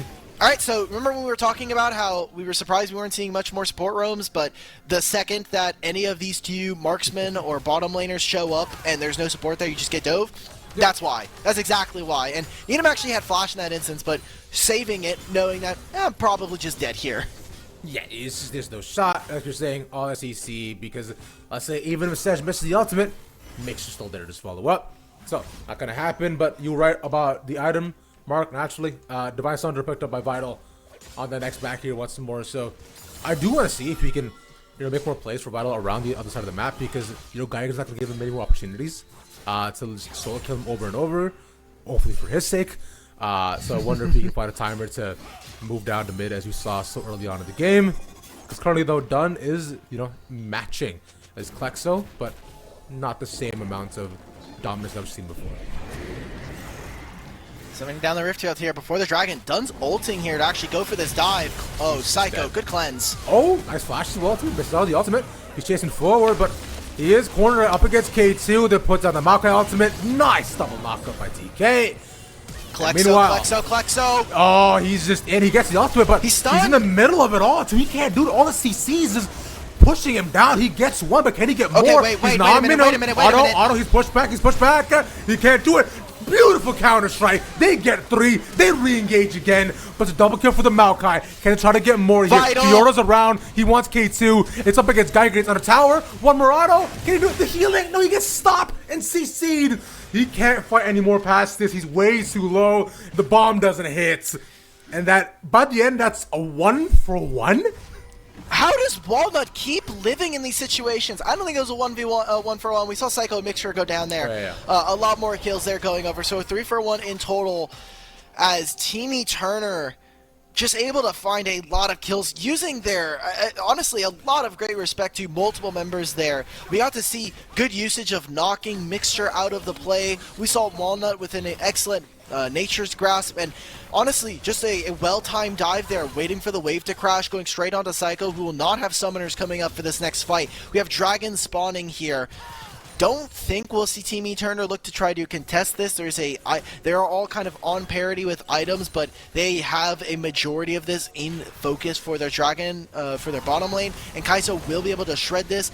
Turret plates going down, thanks to our production team for showing this. A lot of focus actually on the bottom side, and Nanem there being able to get a lot of plates thanks to that play. And this fight continue on forward here. Big Maokai ult, and right onto Psycho we go. But once again, Klexo has to be the target. He has no stacks, so is the issue. Dragon gets taken, Dunch looking to chase him down. Nice flawless duet, but can he get more? Ultimate not there yet either. He's focusing on one more, and he still gets pushed back. They somehow survive, but Medium still buys by the end of it. Another, and another, and another fall for CB. Jesus, man, it's just getting way out of hand at this point. 3,000 gold. It's Klexo in the laning phase, as you know, has been looking good. He's actually finding a lot of angles for his team. We talked about that with him on the interview last week, where he's like, hey, my team trusted me, even though I did kind of fall behind a little bit. But now on this Aurelia, it is all eyes on him at this point. Him and Psycho need to be the big carries. We didn't get to see it on his Azir last game, but Aurelia as a champion he feels incredibly comfortable on. He's put a lot of work to be able to grind this game to get back into, a good qualifying team. Now here in the groups, we'll see whether or not they'll be able to move on to a game 3, or if they'll be able to fall down into the loser side of the bracket. Regardless, they will have made top 4 thanks to that win up against Winthrop. Top 4 of the group, I should say. So making it into that 8th to 12th spot is not a bad position to be in, but certainly not one where, especially as a competitor, you just want to get as far as you can. You want to try to make the run, win every game. And for Team Turner, they have such a huge advantage, and we'll see if Geiger's able to actually escape here, as they've just have him cornered. He puts out the ultimate, but yeah, he gets pushed back here. Brother, that's the way to the other person's base. Yep. I don't think he had much of a choice, unfortunately. Doesn't have flash. Use the Grandmaster's Might. There's nothing for him to do. He's down 30 already, and the kills are not going to help. Walnut, surprisingly enough, Walnut actually survives a lot of fights for an extended period of time. So he has been pretty standout. Again, one of the substitutes coming in for Vacant. We've seen this team play with a bunch of different rosters. We've seen 2 different iterations, one with Tempest in mid lane, and now Dunn seeming like the starter for the roster.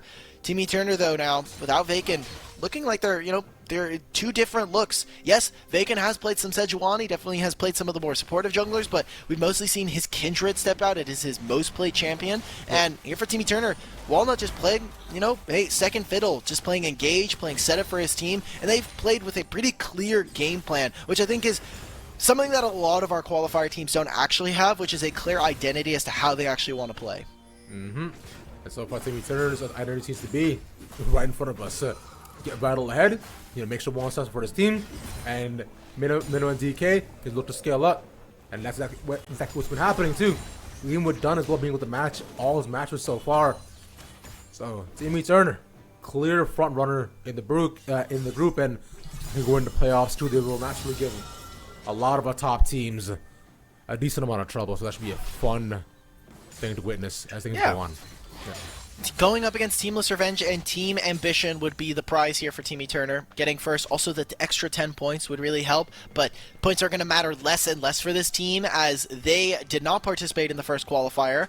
So it means that they are going to have to win everything. They're going to have to go all the way into the grand finals, win the entire tournament if they want to try and get into the promotion tournament. So that is one of the new rules. They're going to definitely bank on that fact that if you win Qualifier 2 here in summer, you get straight into the promotion tournament. You are granted the highest possible seed for Qualifier teams. And a big change, definitely more of an incentive to try to play in summer too.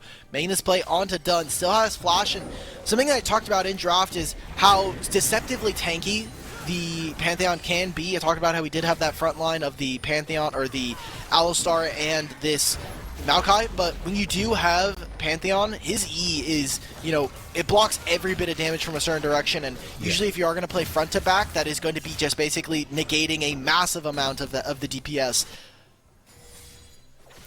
Exactly.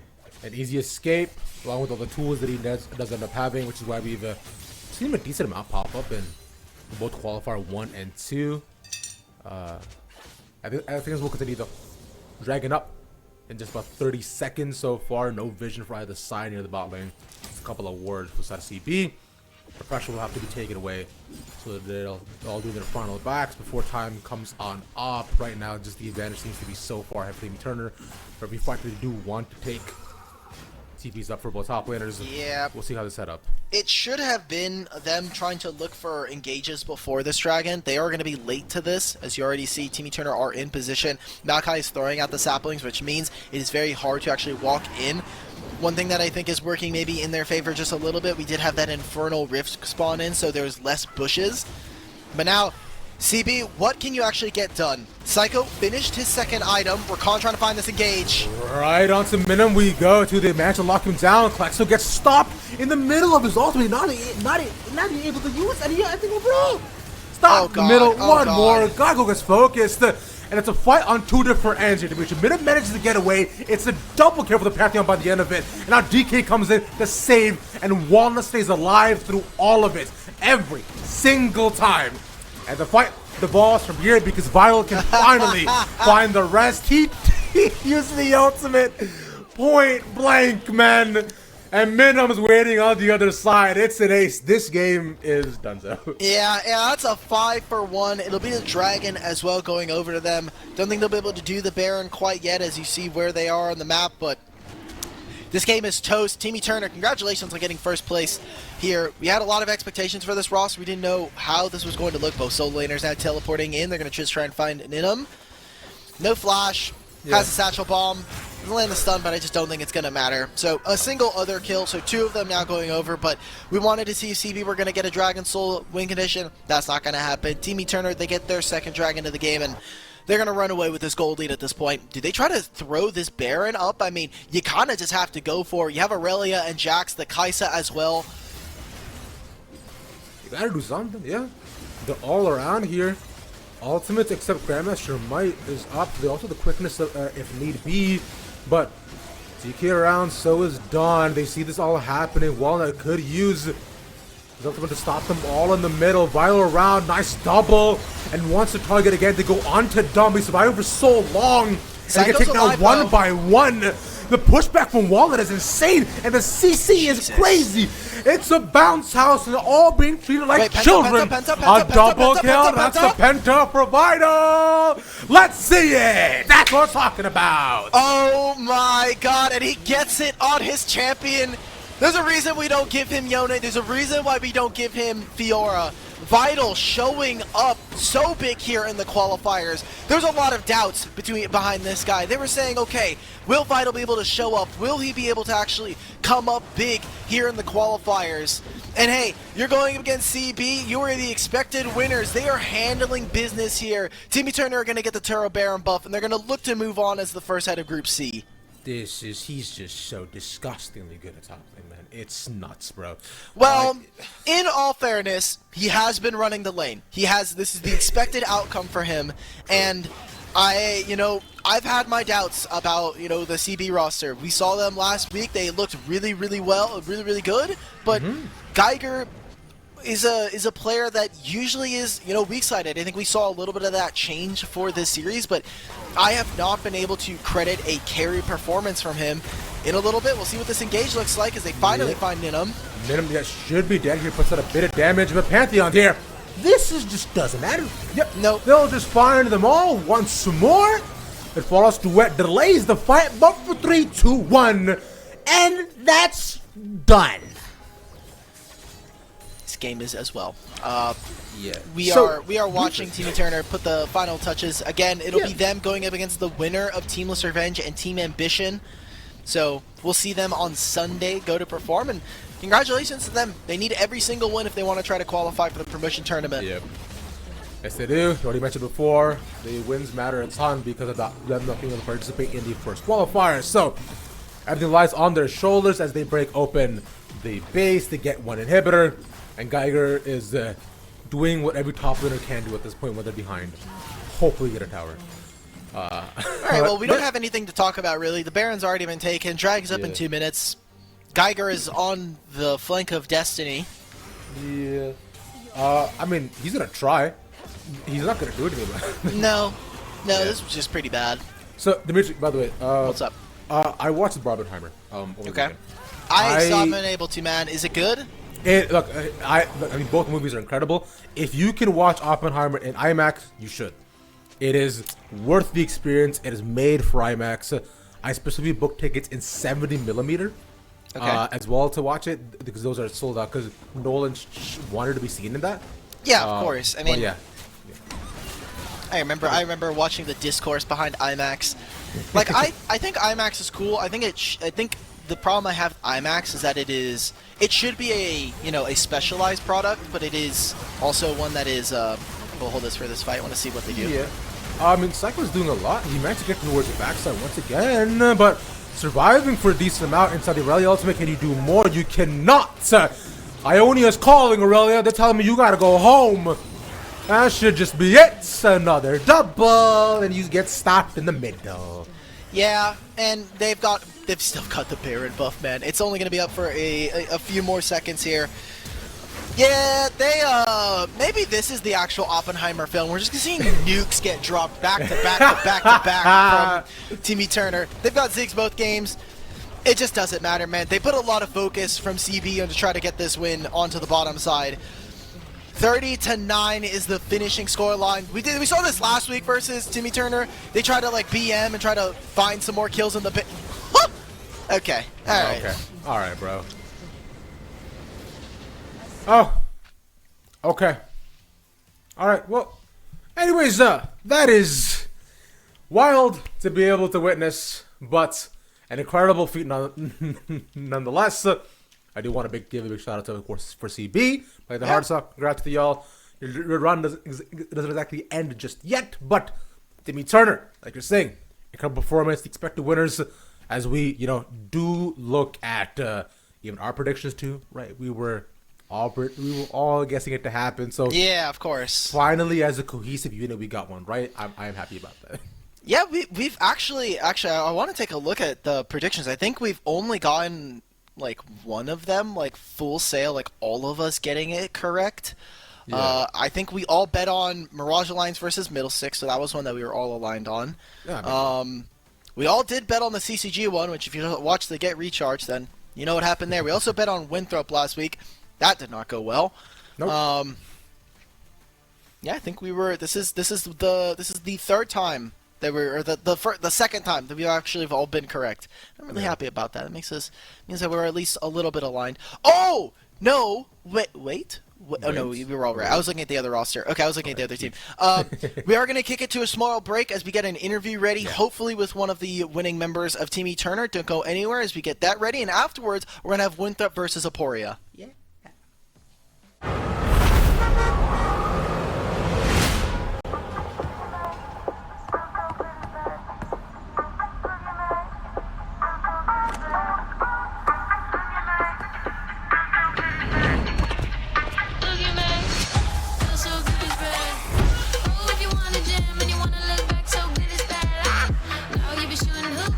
So fly like a hula hoop. Girls are out of sight, never felt so good, now we get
The LCS Challengers League is brought to you by Turo, the world's largest car sharing marketplace.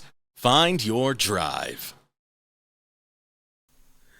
Welcome on back, homies. We got Vital with us on the clock to be able to hear him through your headphones. Vital, what's up with you? Yo. Doing good. Yo.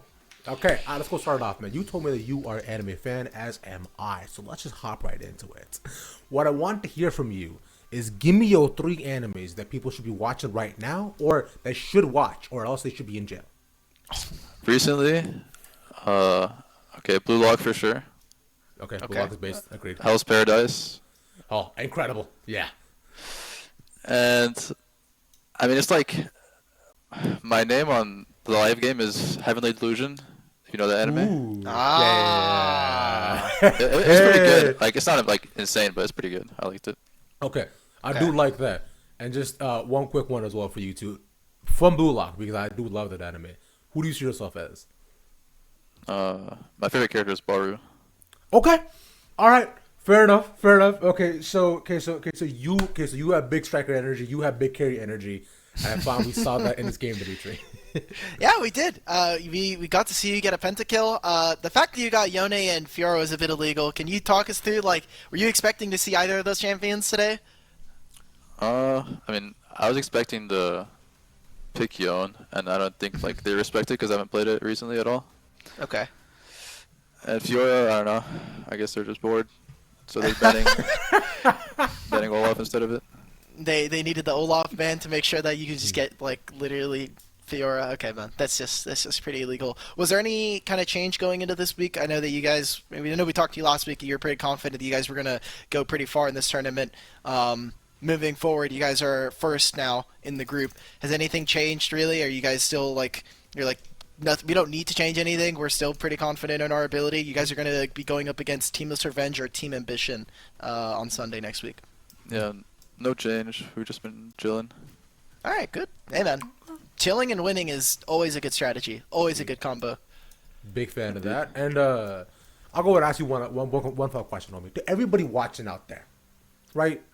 What's one thing you want to say to them? What's something they're not seeing about you, bro? What are they saying wrong about you, Vital?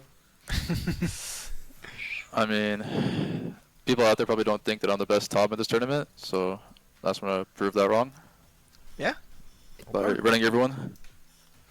Hey, man, you got a pentakill. Like, you were absolutely smurfing. The Fiora game, we were losing our mind. Like, you're kind of. I feel bad for Geiger. He was getting the business. Freezing on him. Like, it was pretty disgusting when we were watching. So, hey, man, I'm always glad to have you on. And again, I did promise you that we were going to interview you for grand final. So hopefully you kind of keep your end of the promise. Okay. I got you, bro.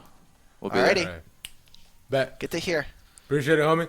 With that, though, what we're going to do is take another quick short break. When we come back, we'll have the next series up and ready to go. Remember, it's Apoel versus Winthrop. In the lower bracket, one team will be going home today. You don't want to miss it. We'll see you back in 5.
The LCS Challengers League is brought to you by Turo, the world's largest car sharing marketplace. Find your drive. Homies, hey, how you doing? Welcome on back. Hope you had a nice little break. Before we get into our second series of the day, you all should know that, of course, the Challenge League is starting up in just about an hour. It'll be Fear versus DSG, an incredible matchup that's going to happen, so make sure to stay here for that. If you do want to continue on to watch Winthrop versus Emporia, that'll be happening over on Rally Cry Official and also Rally Cry 2 for all other qualifiers. Action, good, got it, amazing. Yeah. Let's talk about a game. Yeah, we're going to stay on this channel. You know, if you're on LCS Challengers, thanks for watching. But again, like you were saying, the match will continue once their coverage starts. So make sure you got that multi-twitch. We always kind of want to push the multi-twitch. You know, you're always sitting on, you're watching all three channels. We're actually, both series are currently going on to, or both streams are currently going on to their second series. So if you want to watch both of them, again, hit at that multi-twitch, Rally Cry 2 and Rally Cry Official. Right now, between Emporia versus Winthrop, this is going to be a do-or-die match. We have some of our first teams getting eliminated here, finally. And, oh, that's right, B only has one series, so we are finally the lone series. You don't even have to open up Rally Cry 2. Woo! I forgot about that. I'm so used to us having double two teams, or two games on both streams. Either way, we're going to be seeing a team leave the tournament today. And that's honestly a little sad, but also with what teams we have here, very surprising, I think, for what people expected. I agree. As like you're saying, we addressed this both last week and coming into this week as well. None of us expected to have both Winthrop and Emporia in this lower bracket, especially the matches that we're witnessing today. So this wild to me what we're currently witnessing. Now one team will naturally go on to face CB Gaming for another chance at Life and Redemption to go into playoffs, but we're going to say bye-bye. This is going to be it. Their road stops today. Yeah, Emporia were not expected to make top 8, so I think seeding-wise it's to be expected, but maybe I'm just high up on the Emporia hopium, but this is a team that I expected to at least make it into that, 8th to 12th mark, or potentially even start to shoot up a little bit further. They're a team that has that Rock Boom and PCL, players from Rock Bottom that made it all the way to Grand Finals in Spring Qualifier 2, that then, hey, they took a little bit of a break, but Emporia, some of their players individually have been playing pretty well, where Excelsis, formerly of Teamless Revenge now, here on this roster. Zhao Danny, able to make the move. This is a brand new Emporia that we got in spring or in summer 1 for the qualifiers, and so I'm hopeful that that we can see a little bit more from them. And from Winthrop, they fell to CB Gaming in a pretty disappointing fashion. Welcome to all the Rally Cry 2 fans. Glad you guys could make it on over, but we're getting closer and closer to make it through this series now.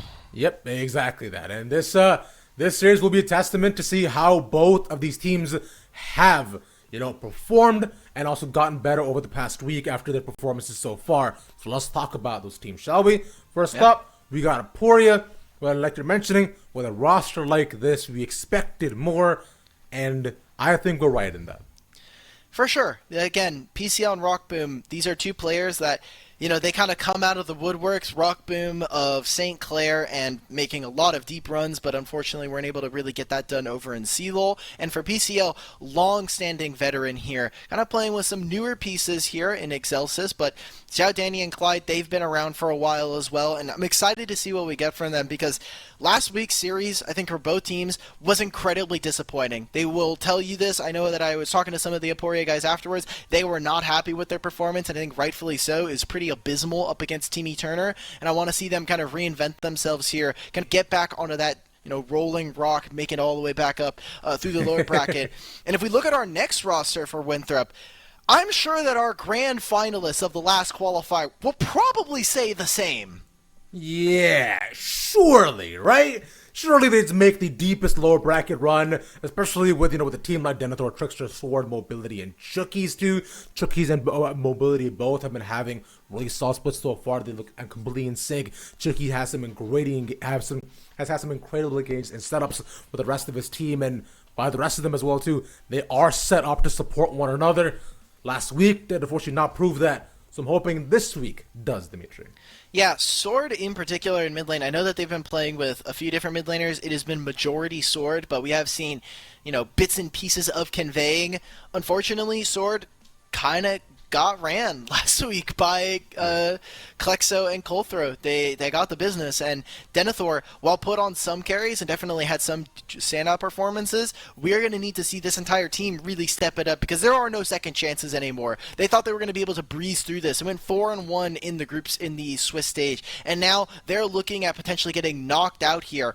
Either of these teams probably, of course, do not want to get knocked out so early, and especially not Winthrop, who we're expecting to be a top 4 team. I mean, Winthrop as of right now, right? We, like you're saying, we seeded them to be that high because we expected them to be that high. And currently, if the community does not want to be wrong once again, then they're gonna have to take this series in a dominant fashion. We're gonna have to see just the Winthrop that we saw of yore in OQ1, where they could not be stopped. But we'll have to wait for that to happen, though. For now, we do have a bit of time before we actually get into it. So, let's see where we all stand with the predictions that we have. And let's see it. I'm the only stand. You're the only Aporia. I'm so sorry. I know, Excelsis, if you're listening to this, I'm sorry, brother. He was like, hey, thank you for showing some of the Aporia truthers, and unfortunately we couldn't show up, but, you know, I'm looking forward, and I said, hey, man, you know, I saw some promising things during the Swiss stage. Gotta show up, though. You gotta win those games. And Winthrop should be expected. I think it is fair to see that they had I think compared to the performances we got from Aporia versus Winthrop looked stronger. That game 2 versus CB could have very realistically been a 1-1, and then we'd get sent to 3 games. Aporia, Game 1, they had a strong-ish performance versus Teamy Turner, and then Game 2 just looked absolutely abysmal. Like, that game was really awful to watch. I know I put it in the Get Recharge that, like, for your own health, you probably shouldn't watch it. There's a reason. Yeah. They got completely ran. They were getting farmed under their Nexus turrets. Like, they were not happy with that game. I don't think anybody should be with the quality of what we actually saw. And we need to see a lot more from Aporia if we actually want to kind of instill a lot of hope with this team.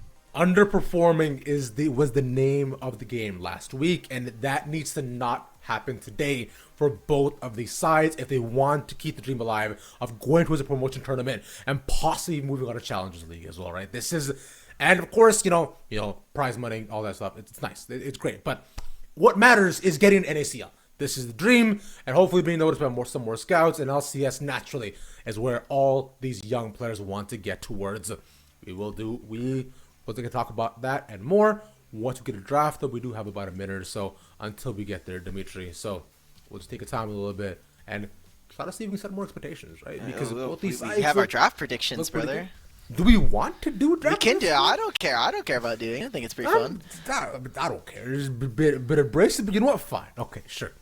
I was thinking it might have been a bit more fun for game 2, considering we already kind of saw what we did, but that's fine though. You know what? We can just get straight into draft if you want. Like, I do want to get straight into draft. Okay, all right, fair enough. We can head into draft in a little bit here then instead of doing our draft predictions because you're right. It does take a little bit of like I think that's cheating though because you've already seen game 1 draft. You have like an idea of what these teams want to play at that point, and then that takes away a lot of the like some of the novelty of being able to fight for draft. That is fair, but here's my thing with it. On Family Feud, they ask common sense questions, and they know what the audience is like going to answer, right? Okay. So they do have that leg up there. Now here with League of Legends, we don't have common sense. We have Yone. So we have Twitch chat. What do you mean? We do have Twitch chat. Twitch chats are Boom! common sense. So unfortunately, we can't exactly pull them for what they want and what they've drafted. So I find that does at least give us a bit of time. For now, though, we will see what the draft holds for us as we get through the first phase of picks and bans. Pretty standard stuff so far from what I'm seeing. For sure. And Aporia getting blue side here. This was Winthrop's choice. Winthrop did choose red side for this instance, so important to note that they are prioritizing it, at least for this first game, what they want to try to take away. Getting rid of the Ivern from Trickster and also the Rel, things that are just easy engage tools when we look at the Rel, and taking away Swords LeBlanc. He didn't have the best performance last week, but definitely want to try to push him onto some more of the supportive picks. When we look at these two mid laners, they are two that do tend to play a little bit for their junglers. Trickster does require some setup, but is a great carry within his own. And Excelsis has a much more unique champion pool than what we've been seeing. Definitely been rotating more towards those AD bruisers, getting Viego. I know in Summer 1 he was playing some Jinzao as well, so... All right. We'll see if the 80 bruisers do come out today, though. For now, speaking of bruisers, we do see the Jace come out, the Meta tomorrow. First picked, mind you, for Aporia as well. So confident in their lane, a flex pick naturally taken up. And on the other end, the Xayah and the Annie hover. The Xayah was banned all throughout her first series.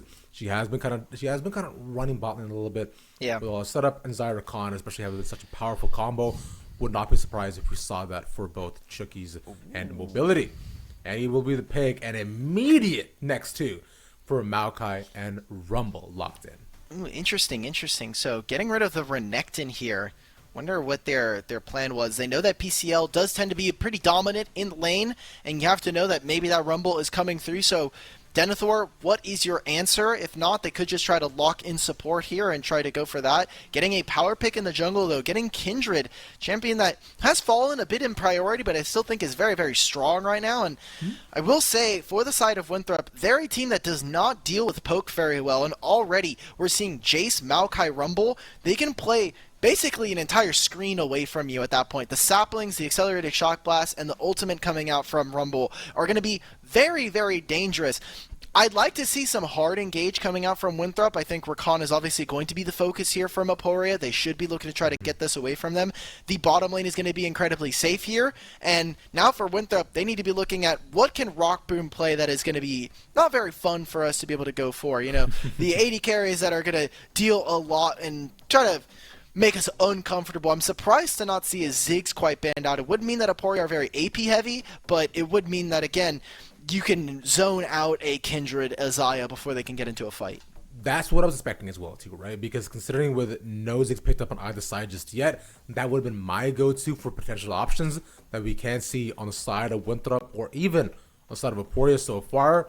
Mobility does have the pick for what they want to take, right? The potential support flex on the Annie, that'd be fun, but more than likely mid lane Annie is what we've seen so far with the Xayah there.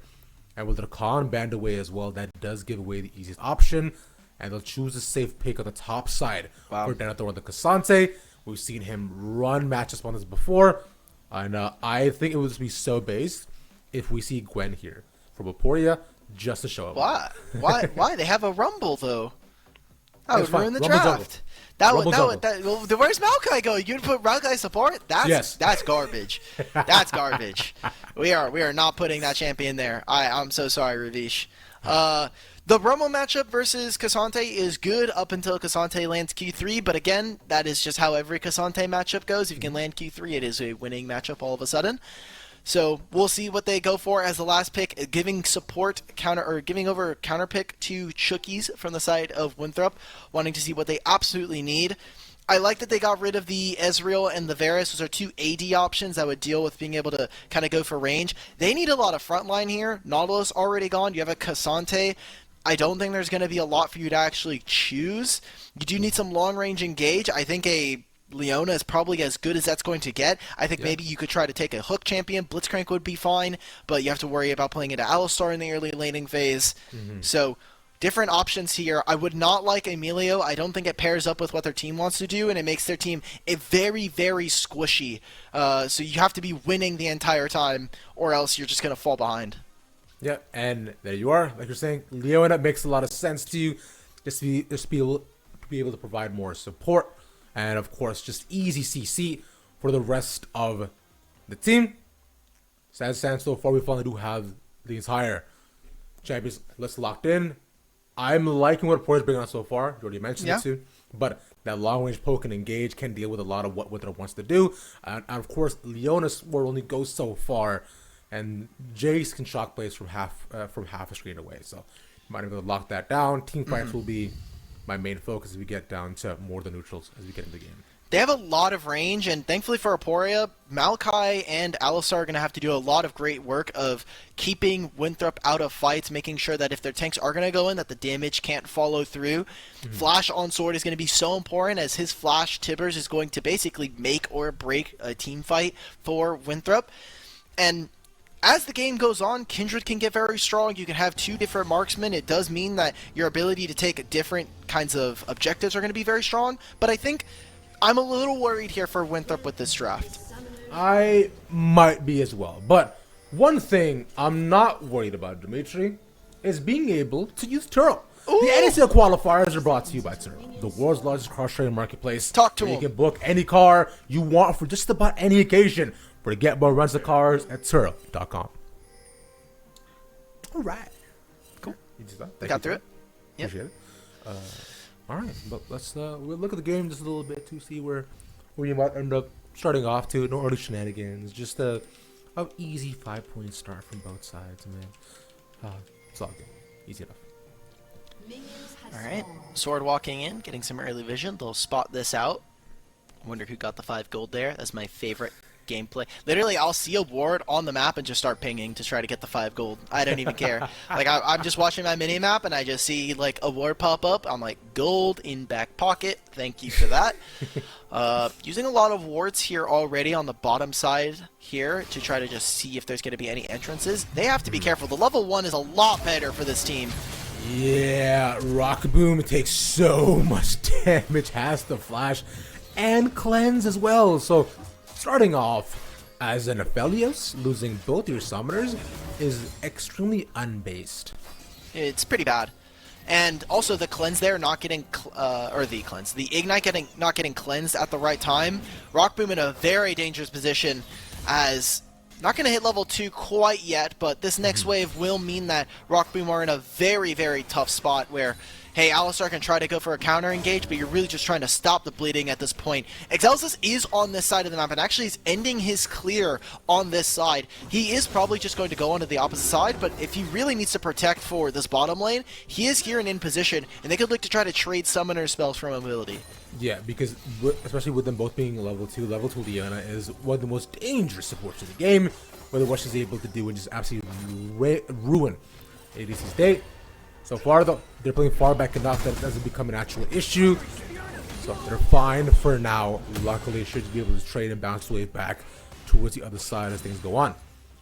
On the side, though, I almost seen Trickster also catch up in the clear. Just roams right down the river, gets spotted on the ward, so they know he's around. Meaning that Rockboom and Clyde will just have to be pushed further under the tower. This is a small bit of optimization here. Ooh, okay, so the sapling actually goes down and isn't going to spot Trickster, but they should know he's on this bottom side. Should be pretty tough to actually dive with a Alistar on his side. Excelsis taking that back there, does have boots, which means his timer is a little bit faster. They do know that Trickster spent a bit of time and is just going to go back to clearing. He will have a faster clear than Maokai just by due to being Kindred and having bonus attack speed on the Q, the Dance of Arrows, like all this stuff. Seeing it now though, Excelsis, by getting this boots, will have a small advantage over Trickster. I don't think it'll turn into real combat stats since it is just movement speed, but being able to have that does mean that you will show up about like 5 to 10 seconds earlier than they were expecting, and that is a timer that you could potentially play for. Maybe you get a summoner spell out of someone. That would be huge, especially if you're able to try to match up on the bot lane, right? It would be nice just to punish mobility a little bit, as we're seeing just Hex Slash right now for Tricky, so may not be the potential option. For now, though, let's go back to much more neutral laning phases. A much calmer game that we're expecting, right? From that we saw for the first series, which was just blow out everywhere. We're looking back on the jungle focus consistently. But for now, Dimitri, we're vibing, we're chilling, we're waiting for the game to happen to us. Yeah. Excelsis finally gets spotted there by that ward on the Raptor pit. He has changed up some of his clear. Will get spotted on this ward as well. Is going to clear this out. This wave will naturally push. Usually it is Xayah that is able to get pushed thanks to her abilities, just naturally, giving and putting the feathers down, doing extra damage to backline minions. But with Infernum, this will mean that they're able to crash this, Trickster being on the opposite side of the map, I don't know if they're going to be able to immediately start up a Dragon, but they should be trying to secure a recall here for Rock Boom, as Mobility already got his. Canceling that is really bad, as they're probably going to have to wait for this next wave or greed out. And during this, Trickster's just getting a little bit further ahead. He is getting more of his camps. He has more of his camps up. He actually got both of the first scuttles here. He got his first mark as well. So Winthrop are not feeling too bad with where their position is. And they're not a team that obviously falls off suddenly. They just have a much tougher team fight to execute. Speaking of which, actually with the knockback, Exhaust takes a lot of damage in the middle of the fight. We'll get locked down. Chucky's as well. The Gravitum on to make Ignite taking him. And First Blood given over to Rock Boom. See what Mobility's able to do. Doesn't have a lot of mana here. Very low HP for everybody else. But this wave is pushing away. And Rock Boom are just going to have to probably have to catch this wave under the turret at the very least. Or, no, they're going to miss out on a ton of experience. I think this is, you just have to stay, right? Like, it's pretty bad for your tempo. It sucks, but... Oh, PCL just flash, okay. That is huge. Well, PCL just solo kills Denethor, ruins his day, puts down the ultimate, and I find even if Denethor ults there, he takes PCL over the wall and gives him a safe exit out. I don't think he pushes him all the way over the wall. I think he just pushes him back into his minion wave. Either way, I agree. It would have been a waste of an ultimate. So in the middle of the animation, ultimate cooldown does not go down. Forces Denethor's TP out of the situation.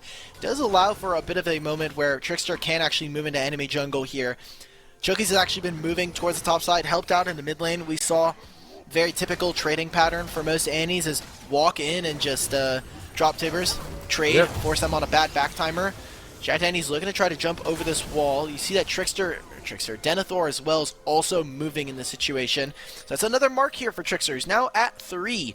Very big kind of crux as he's about to hit Thor, and he'll have additional range, some additional stats on almost all of his abilities. But aside from that, it has been Aporia who's found early kills. Yeah. We'll see if Winthrop looks to change that around once we do get more possibilities and objectives around the map. Dragon looks to be centered around. There is a bit more vision being set up near there too. And we see that both Clyde and Excelsis moving towards the bot lane as Clyde does show up. Rockman holding his own, and Chicky's barely missing that too. So we'll push the wave in. I wonder if they do look to take the neutral from there. But as right now, Excelsis is looking for this. And Excelsis also pretty far away from getting level 6 at this point. Trickster should be rather close. It's not going to be a single ward kill. It's probably just going to be stealing away another one of these camps. Have to be careful of a dive here. They don't know where Maokai is, but they could say, like, we've taken most of your topside camps. We have the timer on them. He should be on the bottom side of the map. He just has to be careful. He has no flash, no ignite. Good use of the Rumble ultimate. It will save him on this wave. The next one might be a little bit more suspect, and I think we're going to see that trade that we've been waiting for as Rock Boom and Clyde moving over, getting a lot of vision on near this dragon area, and Kindred starting up the Rift Herald here. Bit of an influx, or you know, an inflection of what I was expecting coming out of this as, hey, you have a lot of priority through the top side, let's just try to play around that. I'm actually going to try and make this dive onto Zhao Danny. Yeah, they get a lot of CC down on top of him. Wants to trade for one if he can. Trickster tricks it up, but Lamb's Respite will save him. Excelsis is going to chase him down though, and he's not going nowhere. It'll be a matter of who gets the kill, and it'll be Rock Boom. Okay, getting the flash out of Aphelios. I think that's pretty worth there for Winthrop. You go 1 for 1 in that situation, but flash away from Zhao Danny, flash from Aphelios, those are things that you can punish in the next coming minutes, and we still have objectives on the board. So Trickster, I think, going to be feeling more than happy with that. Also got a timer for Sword to actually get a recall in. He'll be able to catch this wave as it crashes onto the turret. Starting up the Rift Herald here for Aporia, since I know that Kindred did go down. Everybody from Winthrop are coming, though, so need to be worried about a slow chase off of this objective. They should have it before they actually do manage to get here, though. That's the thing. Trickster is around and gets spotted. Yeah, but with Denethor, can he look to stop it or even slow it? Nope. That is the eye also taken. Denethor isolated in the middle of the fight. Wants to find an isolation if he can. Lamb's Respite will be the ticket, but meanwhile, it's Clyde to fall. Still, They still got the Rift Herald here. I think that this was a small advantage. This was also because Rock Boom did recall. There's going to be a window here for Mobility to at least get a little bit more chip damage onto the turret, get away for himself. Denethor has to be careful. Should just be dead. Oh! If PCL had flash there, then definitely. And we're starting to see some of the kind of waterfall effects of what's happening right now, where Trickster is so far ahead, he is so nimble as this Kindred, meaning that Excelsis, unfortunately, by taking some different clears, by not really having his lanes be able to rotate for him, he is kind of playing second fiddle in the jungle. He is not able to start up objectives very clearly. They got the Rift Herald there, but they spent a lot for it, and it means that Dragon should be going over to the side of Winthrop. Maybe they just try to make a re-engage with Chucky's going down. Yeah, they do. Swords on his way. Down onto Chucky's. A lot of damage being put on top of him, but that should be a tradable for mobility as well. So very worthwhile right now for Winthrop, and Dragon also taken for their side. Huge win for Winthrop yet again. They are down in terms of kills, but Dragon, for them, like, this is in my opinion, a very winning position. We'll see how this Rift Herald is used, if they're able to get some plates. Only 3.5 minutes, but Xiaodani, you have no flash. Sword is here with stun. He's chasing, yep, flash right on top of him. Trickster wants to poke him if he possibly can, but he's looking to get out of range with every single E. But Chucky should be able to lock him down. There it is. And Trickster, one more auto. Come on, brother. No. He should get it. There's no way Zhao Danny gets out. He doesn't have the teleport coming up. Yeah, you should just see it. There we go. And he gets the mark as well. Yeah, he actually marked them in the middle of that fight and was waiting for it to come through. So now Winthrop in a pretty good advantage. This was not where I wanted to see Aporia. Good damage resistance coming out from Clyde and his ultimate. They're going to summon the Rift Herald, but look who's on his way. Sword doesn't have ultimate. They're not going to be able to get all that much off of this Rift Herald. It's going to do a minimum amount of damage, but all of that gold is going to go into Excelsis' pocket. They have not set up and play around Jace, so in a bit of a tricky situation. This Jace is a big piece, big centerpiece of this composition, and having him in a bit of a weaker spot is not where you want to be as Aporia. Yeah, he was first pick in fact as well too, right? So they were hoping to index a lot into getting this Jace far ahead if they could. But for now though, it has been a bit of Sword, right? Picking up the pieces a little bit. We were talking about last week. How they, weren't able. Well, Sword wasn't able to get a ton done on the map, but he played a supportive role, especially going back on this Annie. He's been able to set up more for his team. Trickster, who's not gotten decently far ahead, and just keeping Zhao Danny's stuff down. Hey, guess what? Welcome, all the LEC Raiders. We actually got the LEC raid. Hey, respect. Thanks to G2 for closing out that series incredibly fast. Let's go. All right, cool. Well, we've got the challengers. We've got our qualifiers. Oh my god, Chookies. Chookies gets knocked back, up, down, back and forth. Mobility's there to save the day. Who says feathers cannot do damage? Wow, okay. Well, Winthrop, they're looking really strong. We had some questions as to whether or not they were going to be able to execute with this composition, whether or not they were going to actually be able to find advantages in some of the lanes. While PCL's doing well for himself, you press tab and everything else is falling to pieces right now. Excelsis and Zhao Danny are just not able to really get much done. And for Winthrop now, they're taking control of the bottom side of the map. We're already seeing them get more and more of these objectives. Getting more of these kills. Clyde getting caught out there is not what you want to see if you're an Aporia fan. And the gold is even, but 80 carries are looking similar right now. You already have Mobility finishing his item. He's getting right back out of the map. This Jace is behind. You have Kindred finishing the Trinity Force as well. That is pretty nuts. Can we get a mark check on Kindred real quick? I just want to see where it is. It's probably like 5. It's probably 5, I would assume. You know what? That's a good assumption, especially considering where they're at. Yeah, it's right on the money. Shut off battery. Let's go. Of course. Impressive stuff. First items also coming in for the rest of the ADCs and for the rest of the squad as well. Call now also done finished for Rock Boom as well, so you should be able to capitalize on a decent chunk of change to get decently ahead in the lane if you possibly can. As we've seen so far, gold has been maintained to be relatively even between two of these sides. We'll see if the next objective has anything to say about that though. Still do have a little bit of time before next dragon comes on up, and even next Rift Herald as well too. So we should be seeing a much more of a neutral continuing phase. Meanwhile though, Rock Boom has managed to roam up mid. Rock Boom did end up getting the coal in this situation. Mobility prioritizing the longsword to try to finish his first item a little bit faster, but it will mean that Rock Boom will be able to keep up in gold just a little bit. Yeah. And we saw the plates, it was pretty even between these two. now needs to be careful here as Dragon spawning in a minute, Rift Herald spawning in the same time. I wonder what the split will be for Winthrop, as they should be able to lead this group as to whether or not which objective we're starting, and they do have a bit of a damage increase for their squad. They have the priority of having the Annie, who still has the flash coming up as well, so any flash tippers is going to be very important.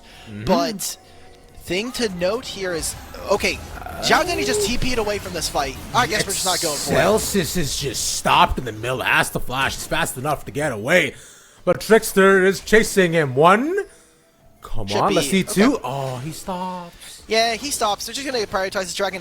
I don't know why Zhao Danny teleported away from this fight. I don't know if maybe he just didn't want to go for this Dragon, but that was probably poor lane allocation. And now we're using the ultimate as well from Rumble. Aporia look all over the place, man. This is really messy from them. Yeah, it seems like they want to try to help him out, maybe try to get Trickster and re-engage here to cut off that as an option, but by the end of it, they trade red buff for Dragon. And the Rift Herald as well now. And like Rift. they like you see already, marksmen are moving on up. They're making the pings. I'm gonna be honest, that was pretty awful coming out from Vaporia. I'm so sorry, but like Winthrop didn't invest a lot, and they got so much out of that play. You know, my prediction's getting more and more in danger as we continue on throughout the day. Maybe. Yeah, it's not great, but to be fair, Poria are not completely out of it yet, just lacking a couple of resources, and still even gold though, not too far behind overall, but they'll be able to Winthrop now to see where they look to drop the trail snowball this game further.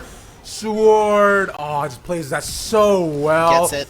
Oh my god. Yeah, the Leandri's burn as well. Everything is just going just bad for Aporia. PCL was the one kind of shining light right now.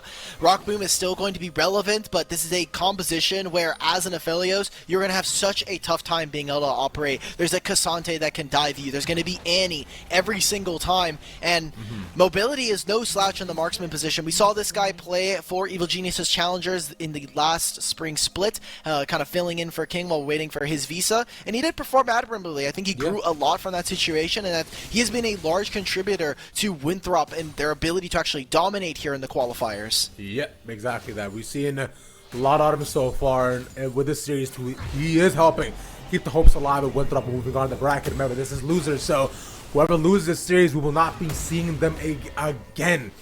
A terrifying prospect, but one that Winthrop I'm sure wants to overcome, as does Aporia. Naturally, Aporia disappointing results in the previous qualifiers, and here looking a lot better, but this kill would be nice though. Clyde gets the cleanse out. As a Feather Storm as well. Ignite taking down on top of him. But just walk out of this too. It puts on the Yola. Look at Rock Boom though. On top of the Rumble ultimate. Gets lit on fire as just chookies by the end. Alright, they find all those kills, and that's going to be Flash, Cleanse, away from mobility. These are summoner spells that will not be available for the next objective. We're talking about dragons. We're talking about, potentially a Baron start after a really good fight. But getting the Rift Tail, they got a turret during all of that, and good punish against Winthrop, but there's nothing really for Aporia to do, and while all that was happening, Winthrop were still making plays on the opposite side of the map. So again, this is kind of the game plan for Aporia. They need to continue to make plays like this. They need to be looking to poke out with Zhao Danny and forcing with Clyde and Excelsis. Glad to see that they are executing on that game plan. They are not, again, out of the game, but it is getting more and more worrisome. When we did kind of favor this draft, you have a front line, you have Jace, who in theory should be able to poke out from long range, should be able to outrange Azaya, take her out of the fight before she's able to enter it, and hopefully for them they can kind of get that back online, because look, Rock Boom's going to probably finish his Infinity Edge at this point. Close, there it is. Then Zhao Danny's getting closer and closer to getting his Miramana, and at that point that's a pretty big spike. So come third Dragon, we're going to potentially see Aporia start to have that wake up. Exactly. Their Dragon is still a little bit away though, but for now it'll be on Winthrop to see where else he can find control on the map. Sword not being shown on the map here either. Waiting to see if PCL does make his move. If we're going to stop this wave, this could be a nice punish and possibly another way for them to get even more map control. You see PCL just now, he barely walks out of vision here too, so well played by him. Just in case to not get punished, and we'll just stop the wave from crashing under the tower. Winthrop, one more more here. Oh, he gets seen. That's ultimate right on top of him. Does have the equalizer. won't use it. Wow, we're talking about all the new rosters coming in. Aporia changing out a majority of their roster here for the second qualifier, while Winthrop making a very similar change. Mobility and Denethor, two of the players that were on the substitute roster before, during their CLO run. Denethor finally stepping into the main slot here for the team, at least here in the qualifiers. And so far, it's been impressive to see for Winthrop as, yeah, they made it into grand finals. They did take it all the way to Game 5 before losing to Team Ambition, but Sword, Trickster have been kind of stand out in their own rights for their own lane. Sword, definitely more of a supportive player, but Trickster has been running a lot of collegiate games. When we saw him on Goodell last split, it was he was one of the main carries for that roster. When we've seen him on every other collegiate roster for this guy, he has been the talk of the town. It is always play around Trickster. What can we see around this player? He has been a standout player here in Tier 3 for the longest time. Even back when we had scouting grounds all the way back in 2020, Trickster was that guy. So bringing on a fresh new roster for a championship winning team, we expect a lot for Winthrop, not only here in the qualifiers here in Challengers League, but also for collegiate as a whole. Yeah, exactly. CLL is going to be a big talk in town once we go down, but this is the ultimate laid equalizer in the middle of the fire to separate them once again. Shookies, though, falls first, as does Sword. A huge ultimate coming out, but the Storm not going to help. A shutdown found another. Winthrop are falling 1 by 1 here, Dimitri.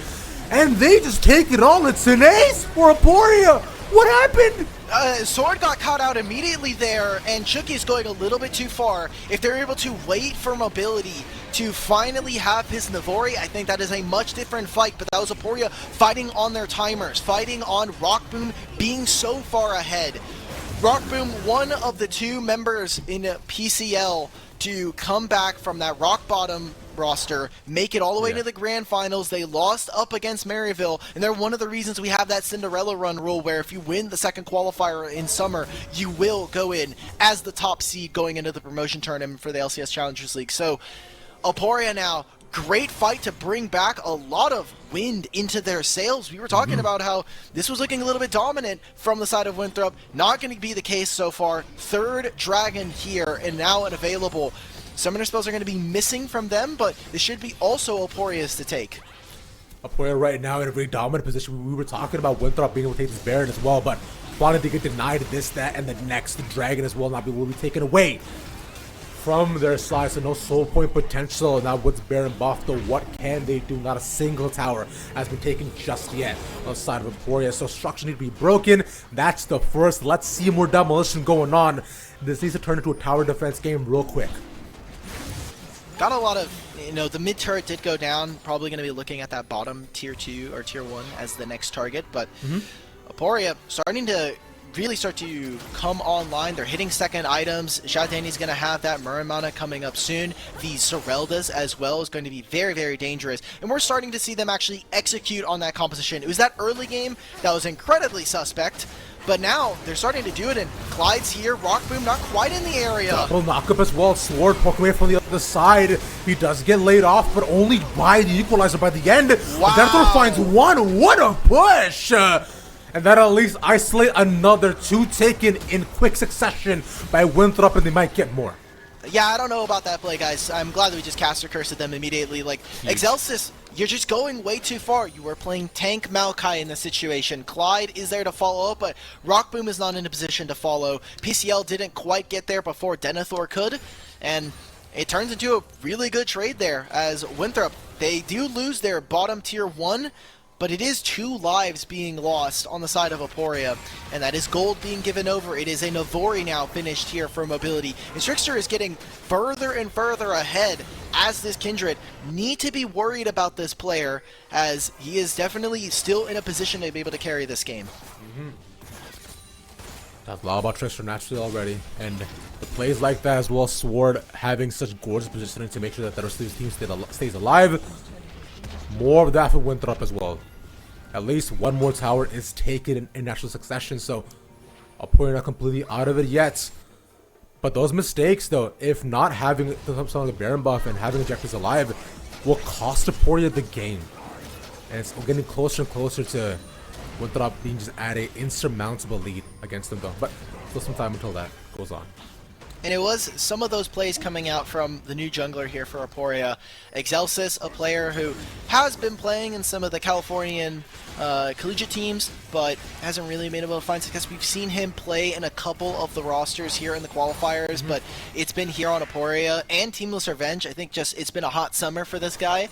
All in all, Teamless Revenge able to make it into the groups of the last qualifier. Unfortunately, not going much further than that. And I thought he had a really great performance on a team that, we didn't have a lot of expectations for, as Denethor now and this Cassante should be able to just walk this off. But there's also trades on the top side here. 2.5 minutes. I think it's pretty interesting that we're just fighting for a scuttle at this point, but it's all about the HP bars. If we see Winthrop come into a fight with 60% or lower, thanks to someone like Zhao Danny, that will be where we start to see them kind of take off and really gonna be in their zone. But the second that Winthrop call their shot, immediately make the play happen, or if Aporia just kind of focus the wrong target, Winthrop can very easily find that. It's only 3,000 gold here. 2 minutes before Dragon. Same thing for the Baron. Dragon is in a bit of an awkward state right now because, we saw Aporia take one of them. It will be sole point for Winthrop, and I don't think Aporia actually need to fight, but they will be very strong on 3. Rockboom has already finished the rune-ons. We're going to have Soreldas coming in soon for Danny. A huge fight currently on the horizon for both these sides if they can look to execute it well. And then last final couple of backs will be taken to get as much gold as possible to ensure that they are set up as they set up for the fight. There's waves being controlled by Trickster as he looks to push up, perhaps to draw more attention over to that side if he can though. And there's 3 members of Aporia around just in case they don't get caught, because last time too they saw how they gave away 2 free kills moving in a pack. I like the mentality at least. I wanted to try to trade Baron for Dragon here, Dimitri. That would be a winning situation. I think Baron is the more important objective in this situation, so that'd be a fine trade. Denethor has teleport. This has been the one thing we've seen Aporia not really have a strong grasp on, is their lanes assignments. They've been a little bit sloppy with them so far, just in this game alone. We'll see what they can do. Just a reminder for everybody, Challengers League, because it is coming up. If you want to catch the rest of this game, we are still streaming on Rally Cry Official, but otherwise, DSG versus Fear, that's going to be an incredible playoff series up in the upper bracket. That's going to be going on at LCS_Challengers. Make sure that you're tuned in over there.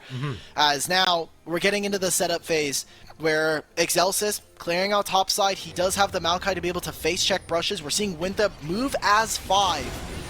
And pretty dangerous. We're getting the legendary Nayram, where Aporia first say on the wave, they're able to push this out first, and looking how they move into River, because the second they can maybe find, okay, we know where mobility is, we know where this Maokai is, okay, we're sending the engage now. Yeah, he finds almost all 5 of them. Beautiful equalizer, but doesn't get much. It does cut out Trickster though. For the fight, Lamb's respite will save him, but for how long is the question.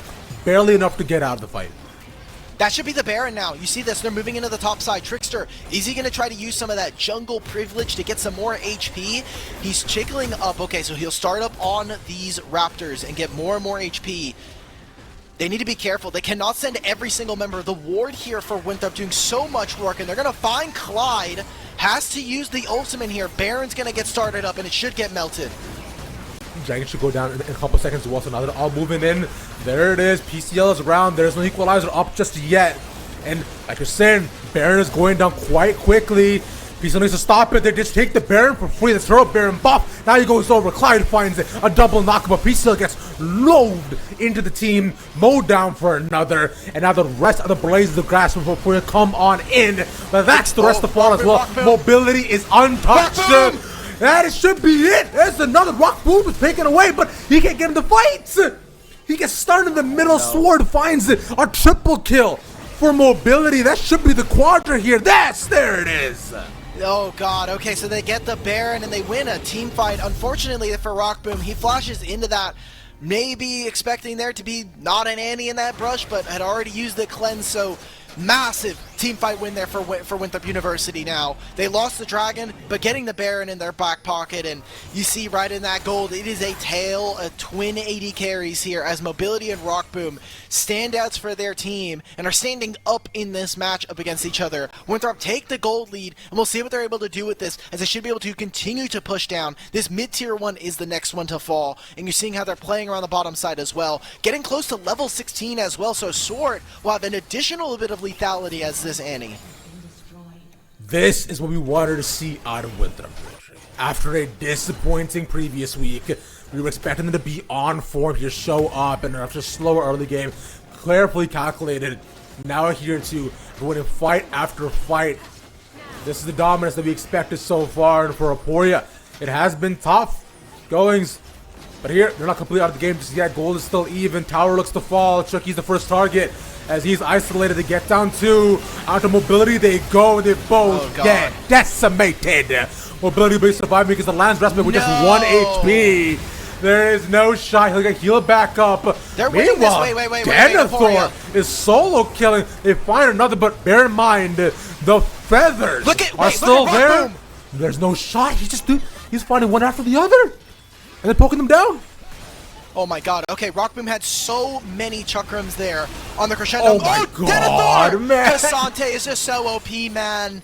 How disgusting is this champion? They find Rockboom. It's another kill going over. It's a 3 for 4. Great job from Trickster there to save Mobility with the last second Lamb's Respite. Game changing, fight changing there for Winthrop as the gold is going to continue to eke in their favor. 2 minutes now before this Dragon and the Turtle Baron buff. It's going to run out before we really see them get back out on the map, but getting an additional 5,000 off of the 1,500 you get from this objective. Insane stuff as they've grown this lead. Oh my god. They just took it just barely again. I thought that was it for Winthrop there. I thought they found two, but on inches they managed to find the game here and be able to keep themselves alive consistently. Winthrop having not positioned themselves finally in such an advantageous lead, going up almost about 4K. And Soul Point still on the docket here. Three Earth Drakes will not be great to give away to Aporia as they'll survive for even longer, so we'll see the new center around it. Trickster finds Exhausted. He's poking him down in just a straight 1v1. Does he die? No, he barely survives. Oh, Phase Rush is just broken. Phase Rush is just the most broken rune in the game, guys. That's how it goes. Great job from Excelsa to escape, but not a position that Aporia wanted to be in. As another turret will fall here, Winthrop will continue to get more and more of these camps away from them, and they're just putting all of their vision, putting all of their focus into the bottom side here, setting up for that Dragon that we're talking about. We have 4 of them. This will be the 5th one of the game. We'll put Soul Point for whichever team is able to grab this. PCL, away from this fight right now, wants to push one more wave, and he will be very late for this Dragon. Doesn't seem like Aporia really want to try to fight for this. Rockboom does not have Flash coming up, and you do not want to be the one to walk in a Fog of War versus an Annie and this Trickster. Trickster, we've already seen, can just melt people like ice cream.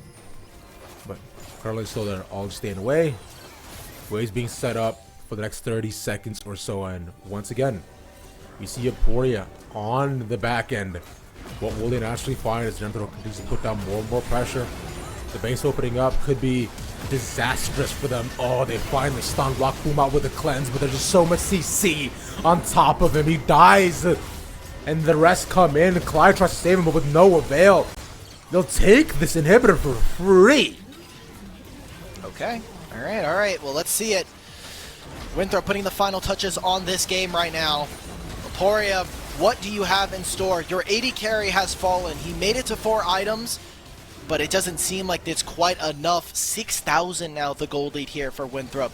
They'll move straight to the Dragon. They'll get their Soul Point. Baron spawning in 50. I want to see Aporia push out of the base. Get these waves, cut them as high as possible, and try to contest for this Baron, because the second you give over that objective, I think the game is just completely out of order for you. Oh yeah, it's done so bunzo. Inexplicably and undoubtedly, my friend.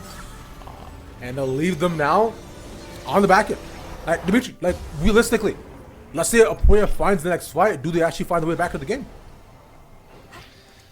Take a look at some of the items coming in. Trickster getting very close to 4 items, but I don't think it's going to matter. He's going to have a massive advantage. He's also very, very tanky right now. Same thing can be said across the board here, as Xiao Danny now has the GA. Clyde, this is a flank, but I think you might be dead. Okay, they found Trickster first. They get the flash out, and that's also the equalizer down. So big ultimates and big spells now away from Aporia, and Winthrop, all they used was flash and the solar flare, so they're feeling still confident about their chances here. So a lot of times to be able to move on forward with the Baron right in front of them. Set up once again though, has to be on top of Exhausted if he can try to find a Xiao Danny. No poke being put down here either, so health bars are just completely clean and tidy. But the rest of them, Sword goes over the wall, so we'll not be able to find the stun onto Exhausted just yet. Oh, Baron good block. at about half, but won't do a ton right now. Just Rock Boom, not able to melt any of the health bars just yet. Denethor facing the front, Baron's healing back up, but look at the TP, so what's coming around? Haven't found anyone just yet. They need to be able to mark where Sword is. I think Sword should just commit to this flank. Doesn't have the flash, so he won't be able to get over the wall. Seems like he wants to try and play frontline with his team. Ultimates are starting to come back up. There's the equalizer. There's the Nature's Grasp. Denethor is just almost dead. So is Sword here too. And they find the route onto mobility, so that's a huge start off. But the question will be, can they find the rest? Right now, Trickster's poking them down, and they cannot do it. They'll start to burn up for themselves. Winthrop might have to get this one up. Yeah, Winthrop waited way too long there. That should have been their timer before. It'll be a Baron now, the Turtle Baron buff going over to Aporia. They have all the fight back into this game. And in a similar fashion to what we saw against Team Turner in their first series, Aporia are not willing to give up a game 1. It's not quite out of it yet. We have Dragon spawning in 2.5 minutes, so this entire Baron buff will be spent in Aporia's back pocket. And they still are missing inhibitors here, so have to watch how how Winthrop are able to defend this right now, but I'm worried here. Ravish, like, that was their timer. They were lacking a lot of proactivity from them. That should have been them looking to try to fish for an engage. You're watching for how Chookies can go in. You're specifically Sword, I think, just not in a great position for most of that fight. And Aporia now, they grab that. They get the gold at least back within reach. And Danny now finishing more and more of those items. Getting the Hex Drinker, I think, is such a big piece. We'll be able to block out most of the damage coming out from Sword. We were talking about the advantages that Winthrop had previously with them being able to get items online earlier, but that's now just completely removed as well, where they almost stand pretty much equally. This Baron is nice. It's the second Baron as well for Aporia too. Should be able to look to get more map controls. Winthrop had just been playing tug of war with them. There's 2 inhibitors. And now looking to push down for the third. Whoa. They lose the tower so quickly. Good job, but still great poke getting onto mobility there. It's a third of his HP just gone. And I loved what we saw from Aporia in that instance. Yes, they traded the top lane tier 2. We actually saw Aporia cut the mid wave incredibly high there, which means that that inhibitor wave is going to be still sending out supers, still up for a minute's time. Inhibitors will be back up in time for this Dragon. Soul here for Winthrop if they can get this. And potentially us going to 7 if Aporia are able to grab this away from them. The Collegiate University here, a team that was our grand finalist, made it to 2nd place, fell unexpectedly to CB Gaming in what looked like an uncomfortable series for them. Now, potentially here in this game 1, it is elimination for both of these teams. They'll have another chance after this regardless of the victor, but you want to be that one with the momentum going into the series. And so far, both these teams are playing out of their minds. Yeah. No flash here for Excelsis. It'll be very difficult to find an engage. They look to focus their efforts on Denethor though. He's taken to about just about 1/3 of his Sword. He's walking in, he's looking for the stun. He could find 3 maybe, but they see him first. So he has to be warded off, like you're saying, Dragon up in 30 seconds. It gets closer and closer. No marks onto them. They might even just straight up ignore this Dragon. I thought maybe they're going to try and call their bluff, trying to go for an inhibitor trade here. Winthrop, you can keep 1 member on this Dragon. It seems like they're a bit stuck here. They don't want to try to go for recalls. They can't finish them. Clyde is there answering, getting an inhibitor here. Great trade for Aporia as the Baron runs out. They want the fight as well, too. They can possibly find it. They're looking to push for the end here, Dimitri. They get down the ultimate. They know they're in the base. They're advantageous. Huge equalizer as well. That's what ultimate down. Rock Boom is focusing on the turrets. That Moonlight Vigil lands, and that's almost End all the their health game! while it's gone. They can just end the game. The knockup once more. They was all gonna die.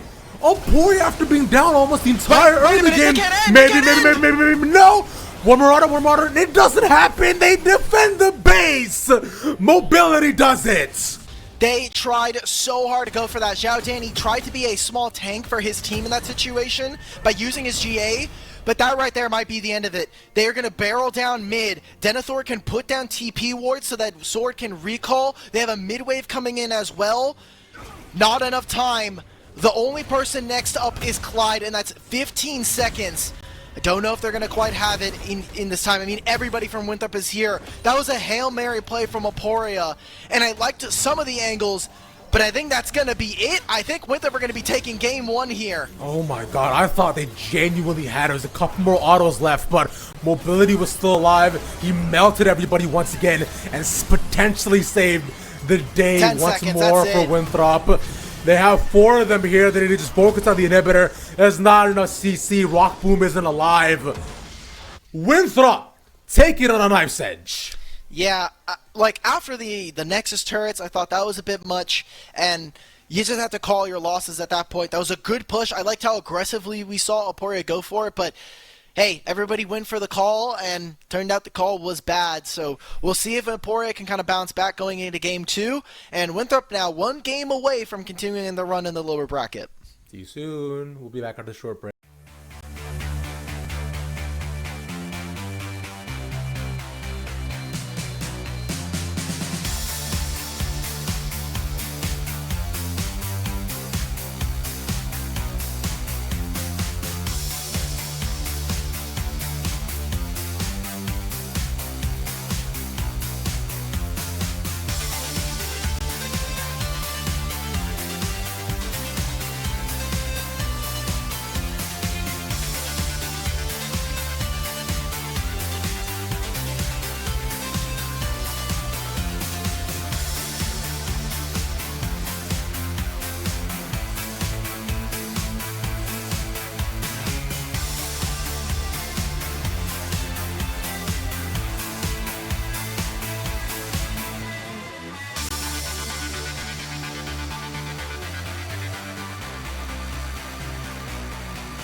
The LCS Challengers League is brought to you by Turo, the world's largest car sharing marketplace.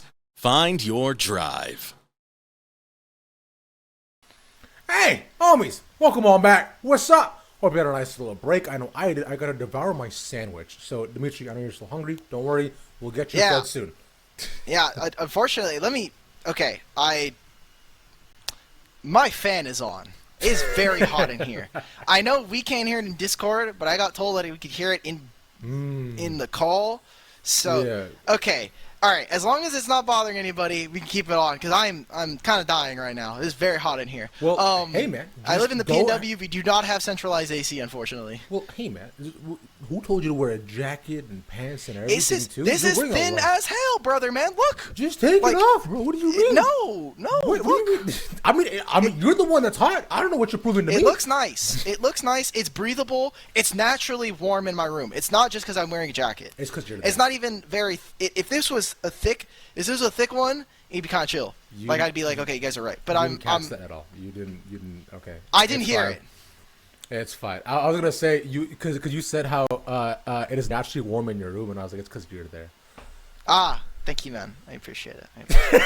Just nothing else. Okay. Anyways, what we're gonna do before we get into the game, like we're saying already, right now, Winthrop is up 1-0 over Aporia, fighting for their lives to continue on forward in the lower bracket and face CB Gaming next for a chance to get in the playoffs and potentially walk away as second seed once again to get into the promotion relegation tournament. And Aporia, the same thing. They're going to push to game 3 if possible. Dimitri, thoughts? Well, the fact is that Aporia need to start winning games. They got into the Swiss, they made 3-2, and then they, unfortunately, are about to bomb out. They're about to make barely 16th through 12th, which is, if I remember correctly, this was a team that was seeded 13, probably 11th actually. Now that I think about it, that's a typical seeding for Rock Boom. So I just want to double check on that. But they're expected to at least make it to the next round of the qualifiers, but doesn't seem like that's particularly likely with where things are headed. May not be, my friend. So let's while we wait for the draft to happen, Dimitri, shall we play draft feud? Yeah. Give it to me. Okay. So you have the bands in front of you. Actually, 10 champions on the board for what we can find and what we might see going into the game. You know what you have, what your options are. Let me hear from you. What will be the champions picked in this game? Okay, so I think we're probably going to see Jace again. Okay. It seems like we're probably going to have Zaya Rakan. Okay, Zaya Rakan, all right. Zaya Rakan, so that's 3 champions. I think there'll probably be a Sejuani in this game. I think there'll be a Maokai in this game. Nice tank, I like that. So we're like at 5 or 6, I think. I can't count. We are at 5 right now. Yeah. Okay, cool. And then thinking about top lane, probably going to see a Renekton. Okay. So. Now you could try to also get for might see an Ornn. Wait a minute, Cassante, Cassante. Okay. Cassante for Winthrop. All right. Cassante. That's 8 so far. Yeah. I'm not putting Ornn. Can we take Ornn away? I don't want Ornn anymore. No. I went ahead and put Cassante instead. Thank you. It's okay. Yeah. Thank you, Cassante. Yeah. Probably okay, Syracon. I'm looking at these bans. I'm trying to think. They got rid of very specific top lane champions in the back half. So who am I missing? I'm missing Sword. I'm missing Sword's pick. Yeah, you're and I'm missing top lane. I'm missing PC. Oh, no, I picked Renekton for him. Yeah. Okay. So we can both million. Sword is probably playing Annie again. Let's just get Annie. In there. I got 9. All right, that's 9. Okay, Sword for Annie. Let's move on to the draft when we have it, just to be able to see what's up, what goes on. Bear in mind to go ahead and recount once again what you said. Renekton, Ornn, Sejuani, Maokai. Wait, no, Cassante, no Ornn. Sorry. Renekton, Cassante, Sejuani, Maokai, Annie, Zaya, Rakan. And Jace. Okay, we got 8. Jace. Okay, that is 8. 8 is what we see in front of us. I think you said one more that I'm forgetting at this point.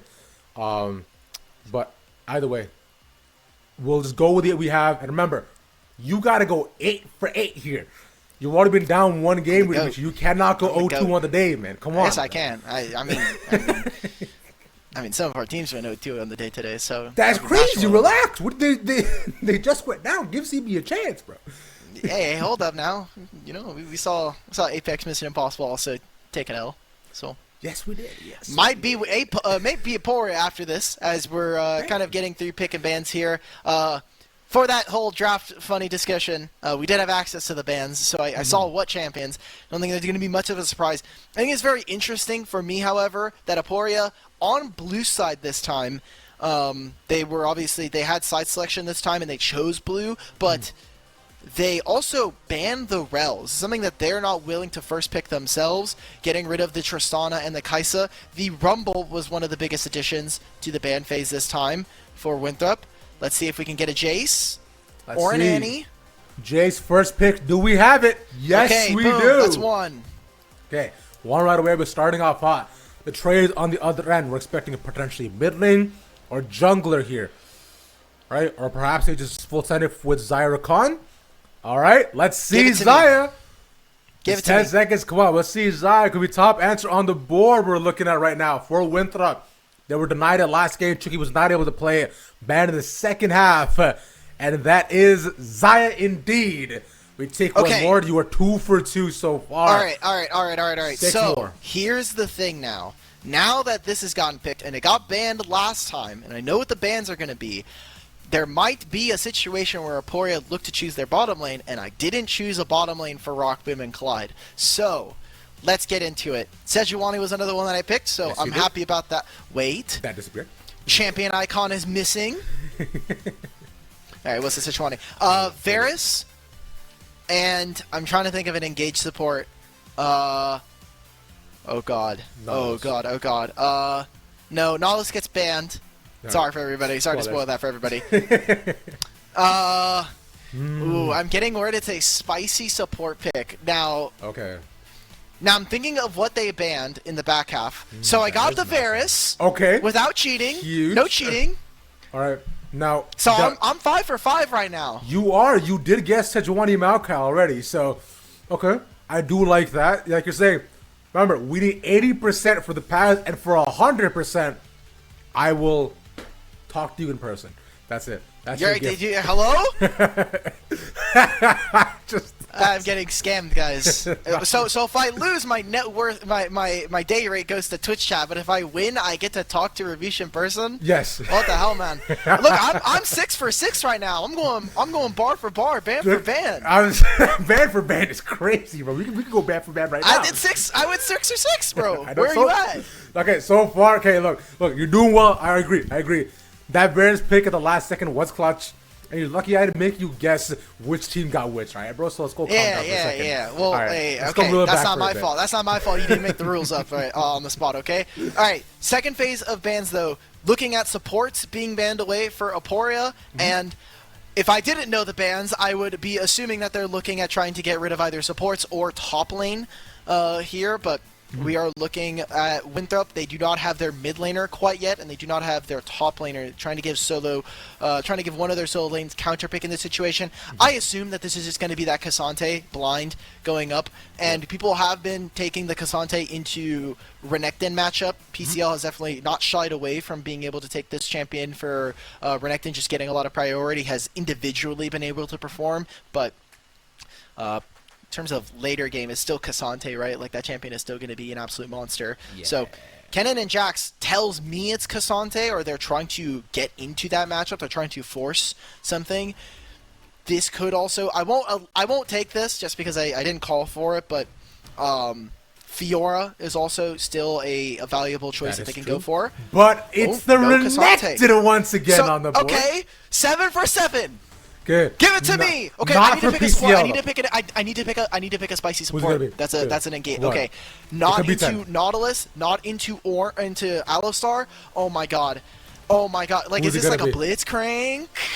I'm just gonna say Blitzcrank because that's probably like the next. My guess is Heimer here, just to make it fun. That's a bait. That's not happening. That's the no counter. shot. Let's Oh my go! god! He picks up the Quinn into that's crazy. PCL, you mad lad. All right, I'm 7 for 8. Unfortunately, I don't think anybody could have seen the Quinn coming No, through. no one sees that Quinn come in, bro. That's crazy. Okay, but that's kind of hype though that we're getting like the actual poke matchup. PCL decided to reach deep into the pockets to find the end of the Renekton.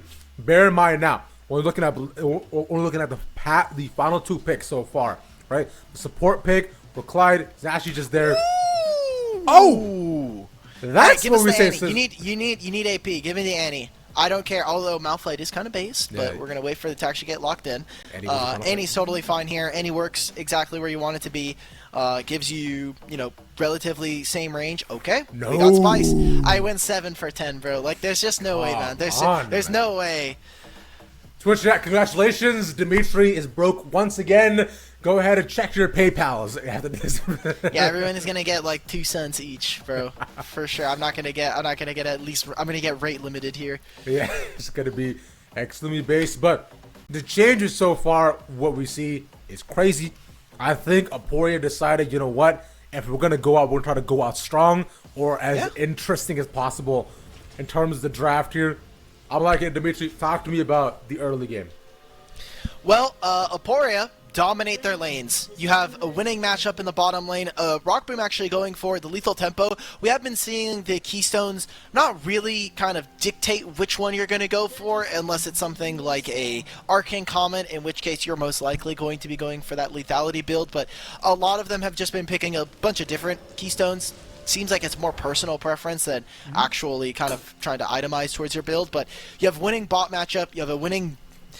I say winning if Sword ever is actually able to get onto Danny, then it's just FF, like you just die instantly. Especially with a Sejuani, we'll see how Trickster's actually able to play around his lanes, but early on as well, they're even trying to like player swap this right now. They're actually sending Malphite. This is not a good lane for Quinn. You really want to get out of this matchup as soon as possible. Honestly, I'd be willing to even like no one can play into Malphite that's in the solo lanes here for Aporia, but I really don't want to play Quinn into this champion.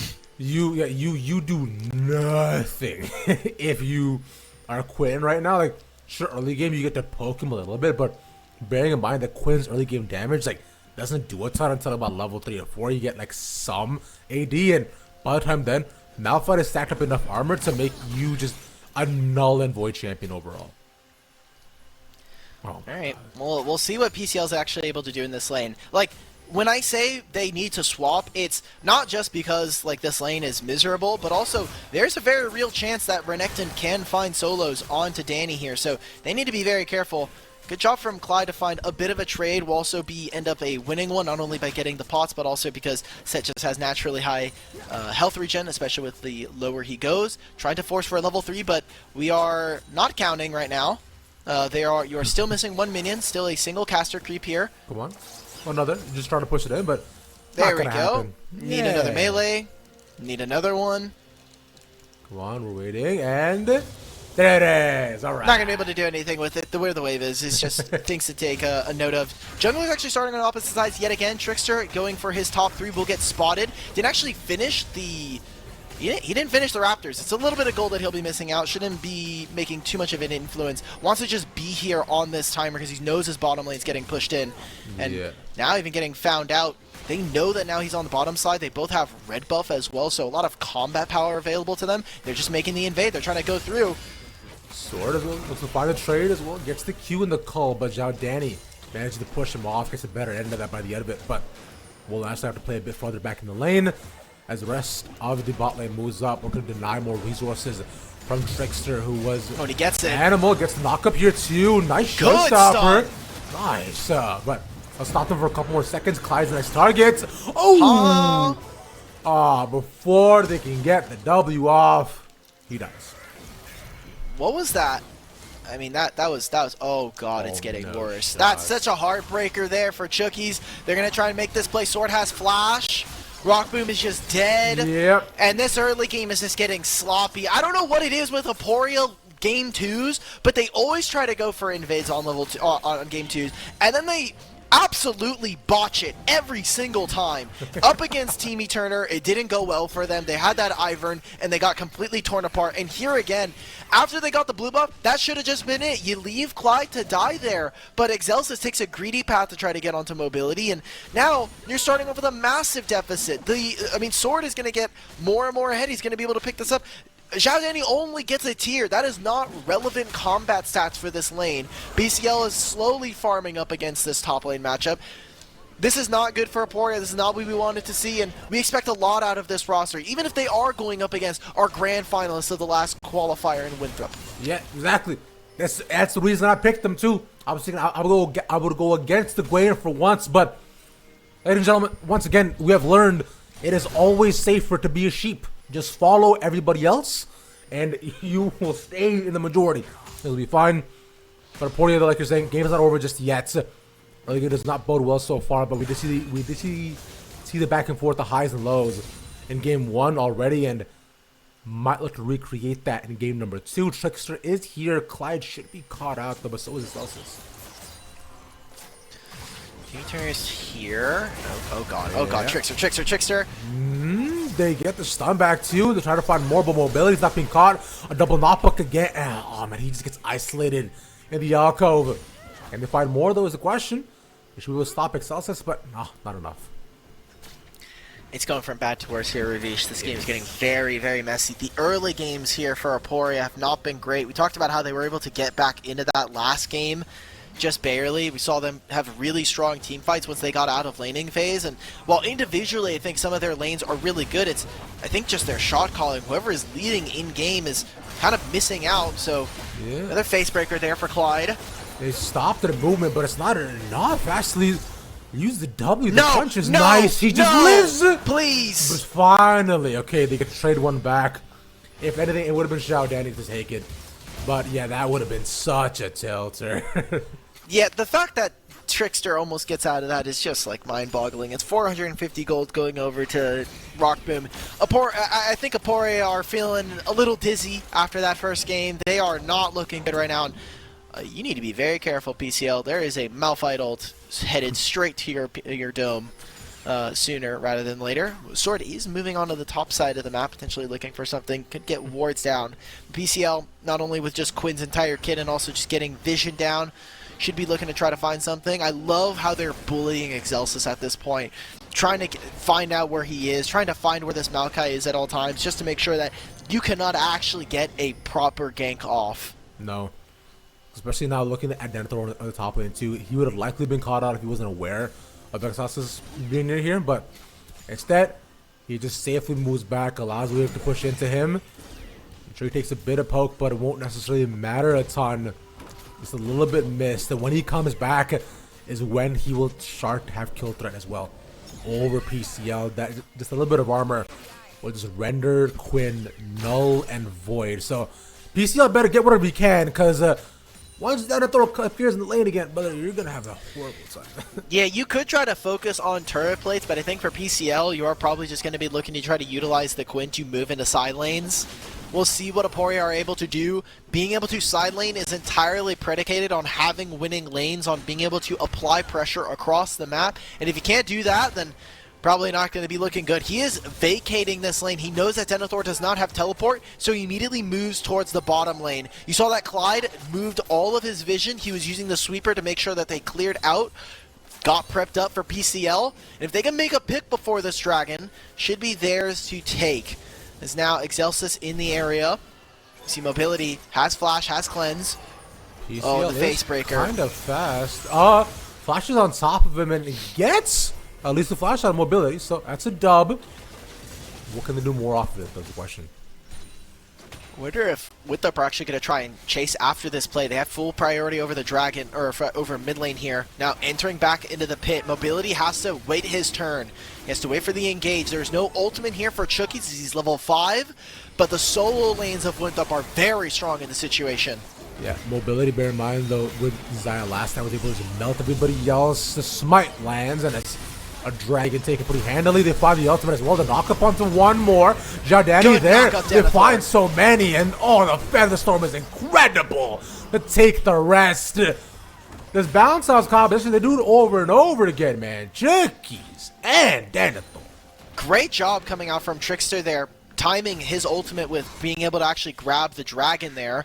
So now they can take control of this entire bottom side jungle. They can get Excelsis away from his Raptors here. They're going to take his red buff at the same time.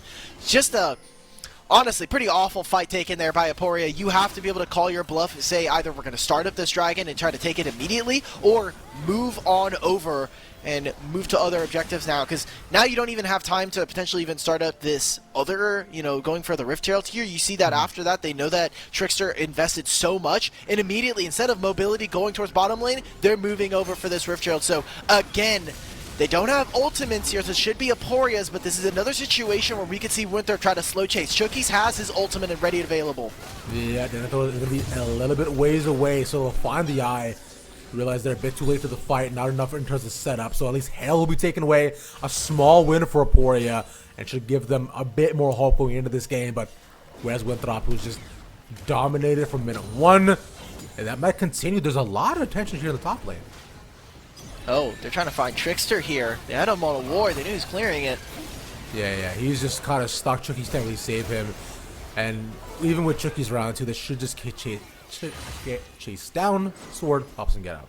The entire time this is happening, though, look who's getting solo gold and is able to grab himself an advantage. Mobility getting a massive wave, getting the teleport out of Zhao Danny here as well. I think Danny actually does have to be a little bit careful here. Not a lot of vision and not a lot of people on his side of the map. Could very easily turn into a dive. Chucky still has that ultimate. Clyde on his way down to try to cover for his mid laner. Winthrop, man. They feel, I knew that they were going to be angry. This was our expectation coming into this series. We thought, okay, there should be a chance for Winthrop as they're looking for this now. BCL, no cleanse, no flash. Yeah, he's not going nowhere. Should just be the stun on top of him as well, too. Sword needs slice and dice. There we are, gifted over to the reactant. He calls the Meek there. That is just, it's just so tough now here. Like, you don't have a winning lane to play for. I feel bad for specifically Excelsis, but his positioning in itself has not been the greatest this series, and I love how aggressively they're playing. You have the Lovers duo get right into the face. They should not be allowed to ever farm here. Nope, immediate knockup as well. The end.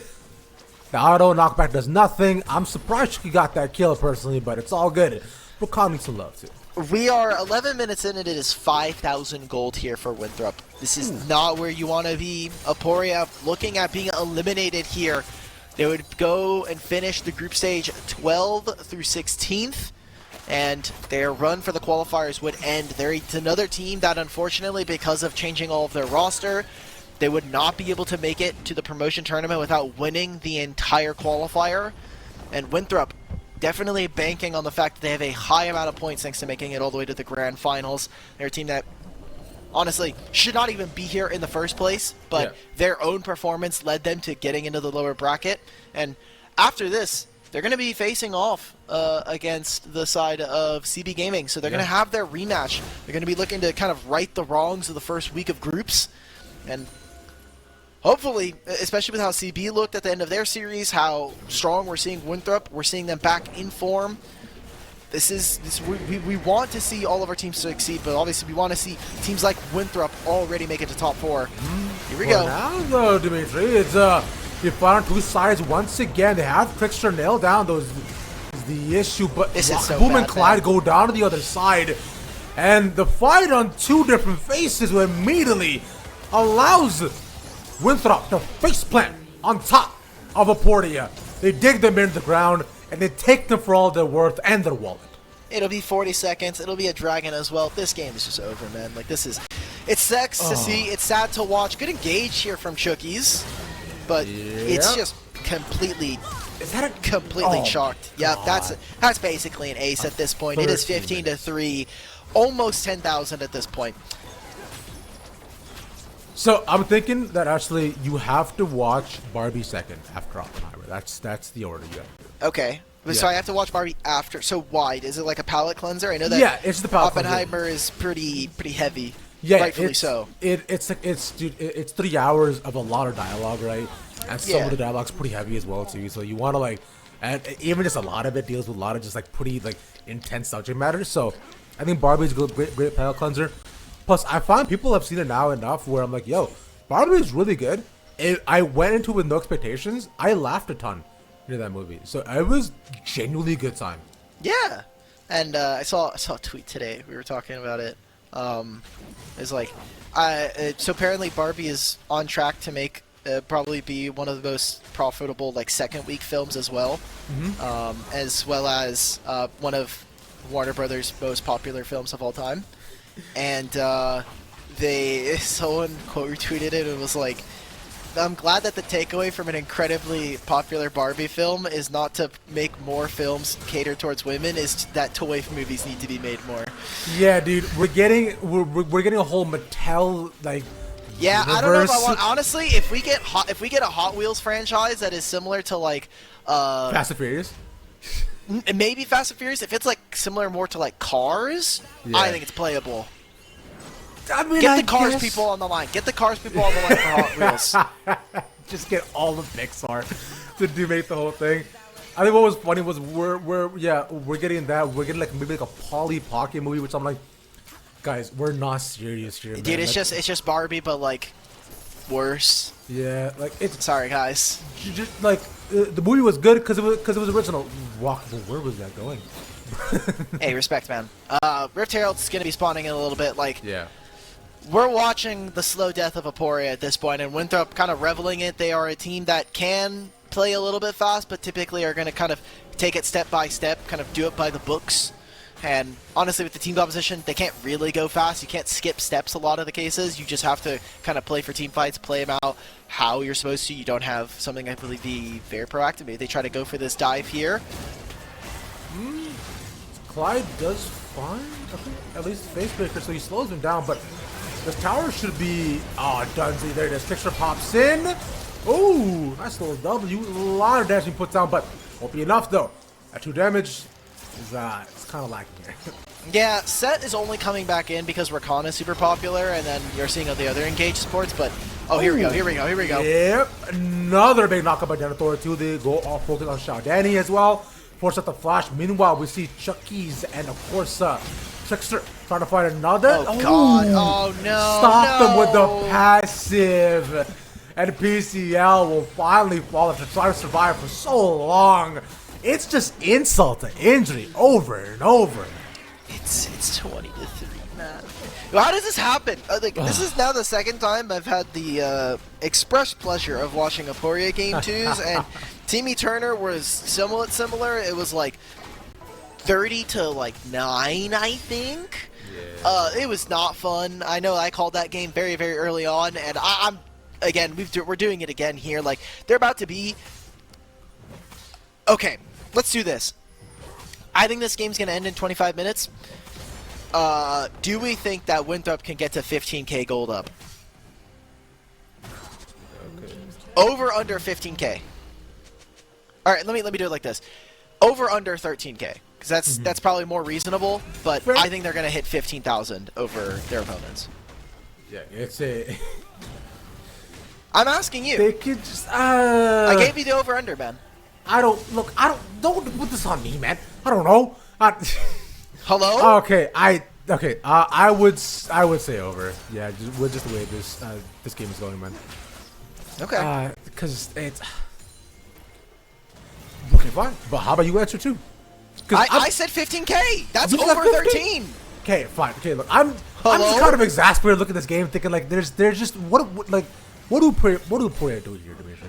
Is there anything to do here? Legally, they're probably not allowed to FF, but that's basically what we're watching. We're watching a live action FF at this point. Like there's literally nothing that Aporia can do. Like they're getting items. Jace doesn't even have a full item at this point. He's got boots. That's about it. PCL went for the Static Shiv, which it has been kind of the build path for Quinn that we've been seeing, specifically from players like the Shy who picked this matchup. But like, it's again a champion that is usually very proficient at being able to split push, and you are losing every single matchup right now. The only person who has died on the side of Winthrop is Sejuani, and that's to be expected, I think. So the fact that you are barely able to even pick up kills, much less actually exert your pressure on other lanes, is really demoralizing for Aporia. And now we're seeing Excelsis has a flank. This is the only kind of play that they really have. Clyde with the flash. They're trying. Nice showstopper. pushing him back, though. Decent chunk of damage, but it's not enough from onto mobility either, because the rest of the team all fall in, and Aporia can do nothing. Just not, unfortunately.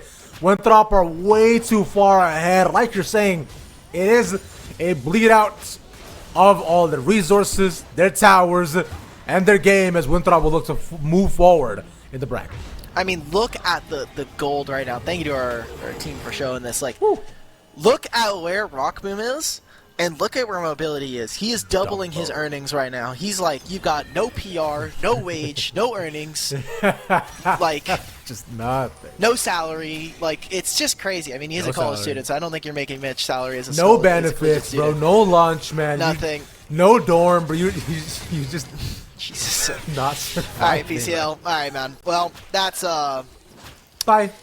All right, come on, observers. That's crazy. The game's already over. We can't be bullying them like that. We got to 15K. Ravish, would you like to double down and go for 20? No, I think it is still under 20. I'm gonna guess 19. I'm going for 20. They're just farming these guys. They're farming up. Denethor's here. Fixer should be able to get out. Has the flash. Yeah, I mean, the rest of the team is going to be able to get up. So 1,500 is going to come from this Baron. Dude, Denethor charges into 3 people by himself, and the rest of them have to walk away. That's how they know that it's just it is unfortunately rock boomed here for the rest of the team. Well, they're going to get the Baron. So again, look. Yeah. Okay. So let's see. 16K, right? 1,500 is going to come from this Baron. So it's going to be 7. It's going to be 17. We'll see how they actually are able to get into this pit. Excelsa's trying to find something. Doesn't have flash. All right, that guy is dead. Yeah. It's just it is painfully over, unfortunately. Dimitri. Yeah, what's up? Oh my god, man. They're getting close to it. They're 1,500 off. They have Shelly as well. I think we're about to see 20K. Actually, you know what? I didn't count for the towers. Oh my god! Wait a minute, and guys. the inhib either. I'm so sorry. This is definitely coming at the expense of Aporia. I'm going to give a single moment of silence for them. Sure. All right, awesome. Winthrop, let's go for the 20K. Let's go for the ratio. Woo! Let's see 20, baby. All right, okay. I was off my calculations. I forgot there were still towers and inhibitors to take, and Winthrop are not holding back here. They want everything and the rest of the game, and they're dignity even at this point. Because, yeah, like I said, Aporia is watching the game happen to them. They are in third-person POV. Oh my god, 19K. Waiting for the rest of it to go down. Oh, Clyde. Okay, let's see. Can he find this pick on the Trickster? Oh, this engage. No, man. The rest of them come in. They find another fight. They want 20K, Dimitri. They want 25 even. That's 20. Okay, they did it. Unfortunately, I only got channel points, so I can't really bet much more than that. It's going to be an ace. They're going to get all of the turrets. Winthrop, in an embarrassment of riches, are going to take down Aporia. We're going to say goodbye to Aporia here in the group stage. Winthrop are going to be facing off against CB Gaming next week at Saturday. Yes, they are. I expect nothing less from them. That is a incredible start, and although game 1 was slow, but game 2 lands us in such an insurmountable, unfathomable start to finish dominant performance that Winthrop are now unquestionable as a team. Yeah, I don't know what to say. We're going to get an interview with someone from Winthrop, and then we're going to look to close out the show. So stay tuned. We're going to see if we can get some words from some of the winning team. Yeah, see you guys.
The LCS Challengers League is brought to you by Turo, the world's largest car sharing marketplace. Find your drive. Yo, welcome on back, homies. We got Denethor on the call with us to talk about that game and that dub for Winthrop moving on. Denethor, what's up with you? What's up? That game was quick and easy. Yeah, Bro, turns out. That's the first time I think I've seen a 20k gold lead on a competitive game, so Yes. Congratulations. I'm sure that this was a bit of a... I don't know what the prep was like going into this series, because obviously you guys lost to CB. Can you kind of... We obviously don't do a lot of losers interviews, so can you kind of talk up to us about what happened last week up against CB? Mm-hmm. Yeah, I think we were just going through a little bit of a rough patch, I guess. As you climb the graph, you know, you're always going to fall a little bit. But I think we came back from that this week, and going forward, we're going to do a lot better. I think next week we have Next week you have lot your better rematch, chances, right? yes. Yeah. So We'll CB, win. for sure. Denethor, I wanted to ask you as well too. Do you feel like a big man when you bully a Quinn? And when you just throw Q after Q and she just like see when you're like, oh no, that hurt. Yo, I'm but playing Malphite, man. Yo, but catch his ult though, yeah. I'll say no. It doesn't feel very good. It's kind of probably the most boring thing you can be doing. yeah. But Yeah. All right. it gets the job done, so. Yeah, I wanted to ask, you know, I'm sure you've probably been asked this before, but I just want to like double check for everybody who might be new.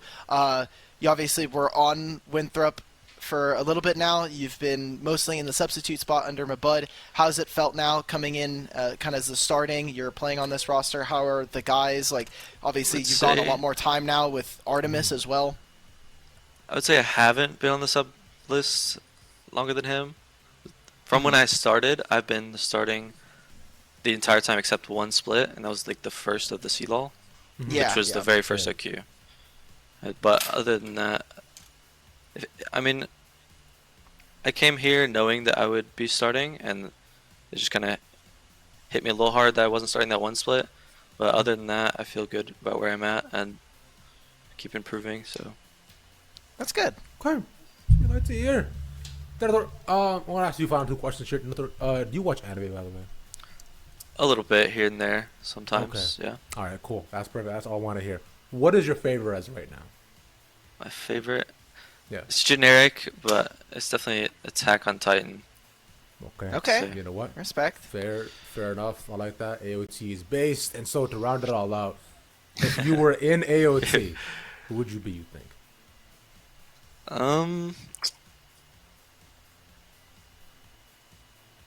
That's a hard question. Levi. I was gonna say. All right. Ooh. Okay. Levi. Okay. MC base guy. I like it.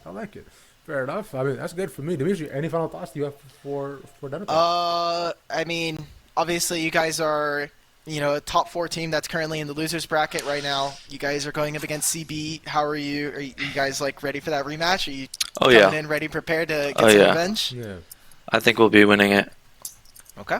smoothly Cool. as well. I think. Yeah. Alrighty. Well, appreciate you, man. I'm glad to see you're back on, and hopefully we get at least one Camille game from you, because it'd make me personally pretty happy to see that from you. We'll see. We'll see. It is in the books.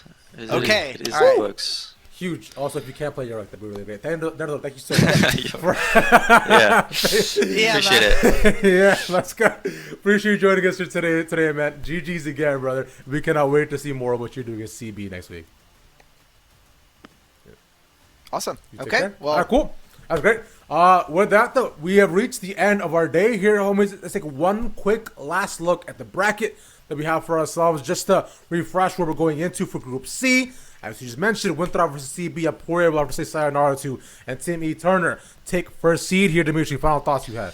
yeah, I mean, this is what we expected. I think our predictions across the day were pretty on spot. We finally got to calibrate with a few more VODs of all of the teams instead of just coming in with what we saw from the Swiss. Yeah. It was a great job from the side of Winthrop. We were kind of what we were expecting. CB getting another life because of that first win. We'll see what that matchup looks like on Saturday, but We're getting to the end of our group stage here. Next week is going to end our groups on Saturday, and we're going to head straight into the quarterfinals afterwards. That'll be a lot of fun. We're getting towards the end, man. We're getting very close to promotion tournament in a month. I know, man. We're only about 4 weeks out, brother. That is it. And then we just sail right away from there. So I hope you've had a lot of fun. I know I have. Yeah. I do, of course, want to thank you all once again for tuning in today. It's a bit of an average day for us too, but big shout out to all the teams that made it. GG's to Aporia. Hopefully we'll see you guys next year. Thank you once again for both interviewees and of course production of TO and everybody that's behind us. Thank you, Dimitri, for joining me today. And thank you all for watching. I've been Ravishing Ravers. The most ravishing man of the internet. You have a good night.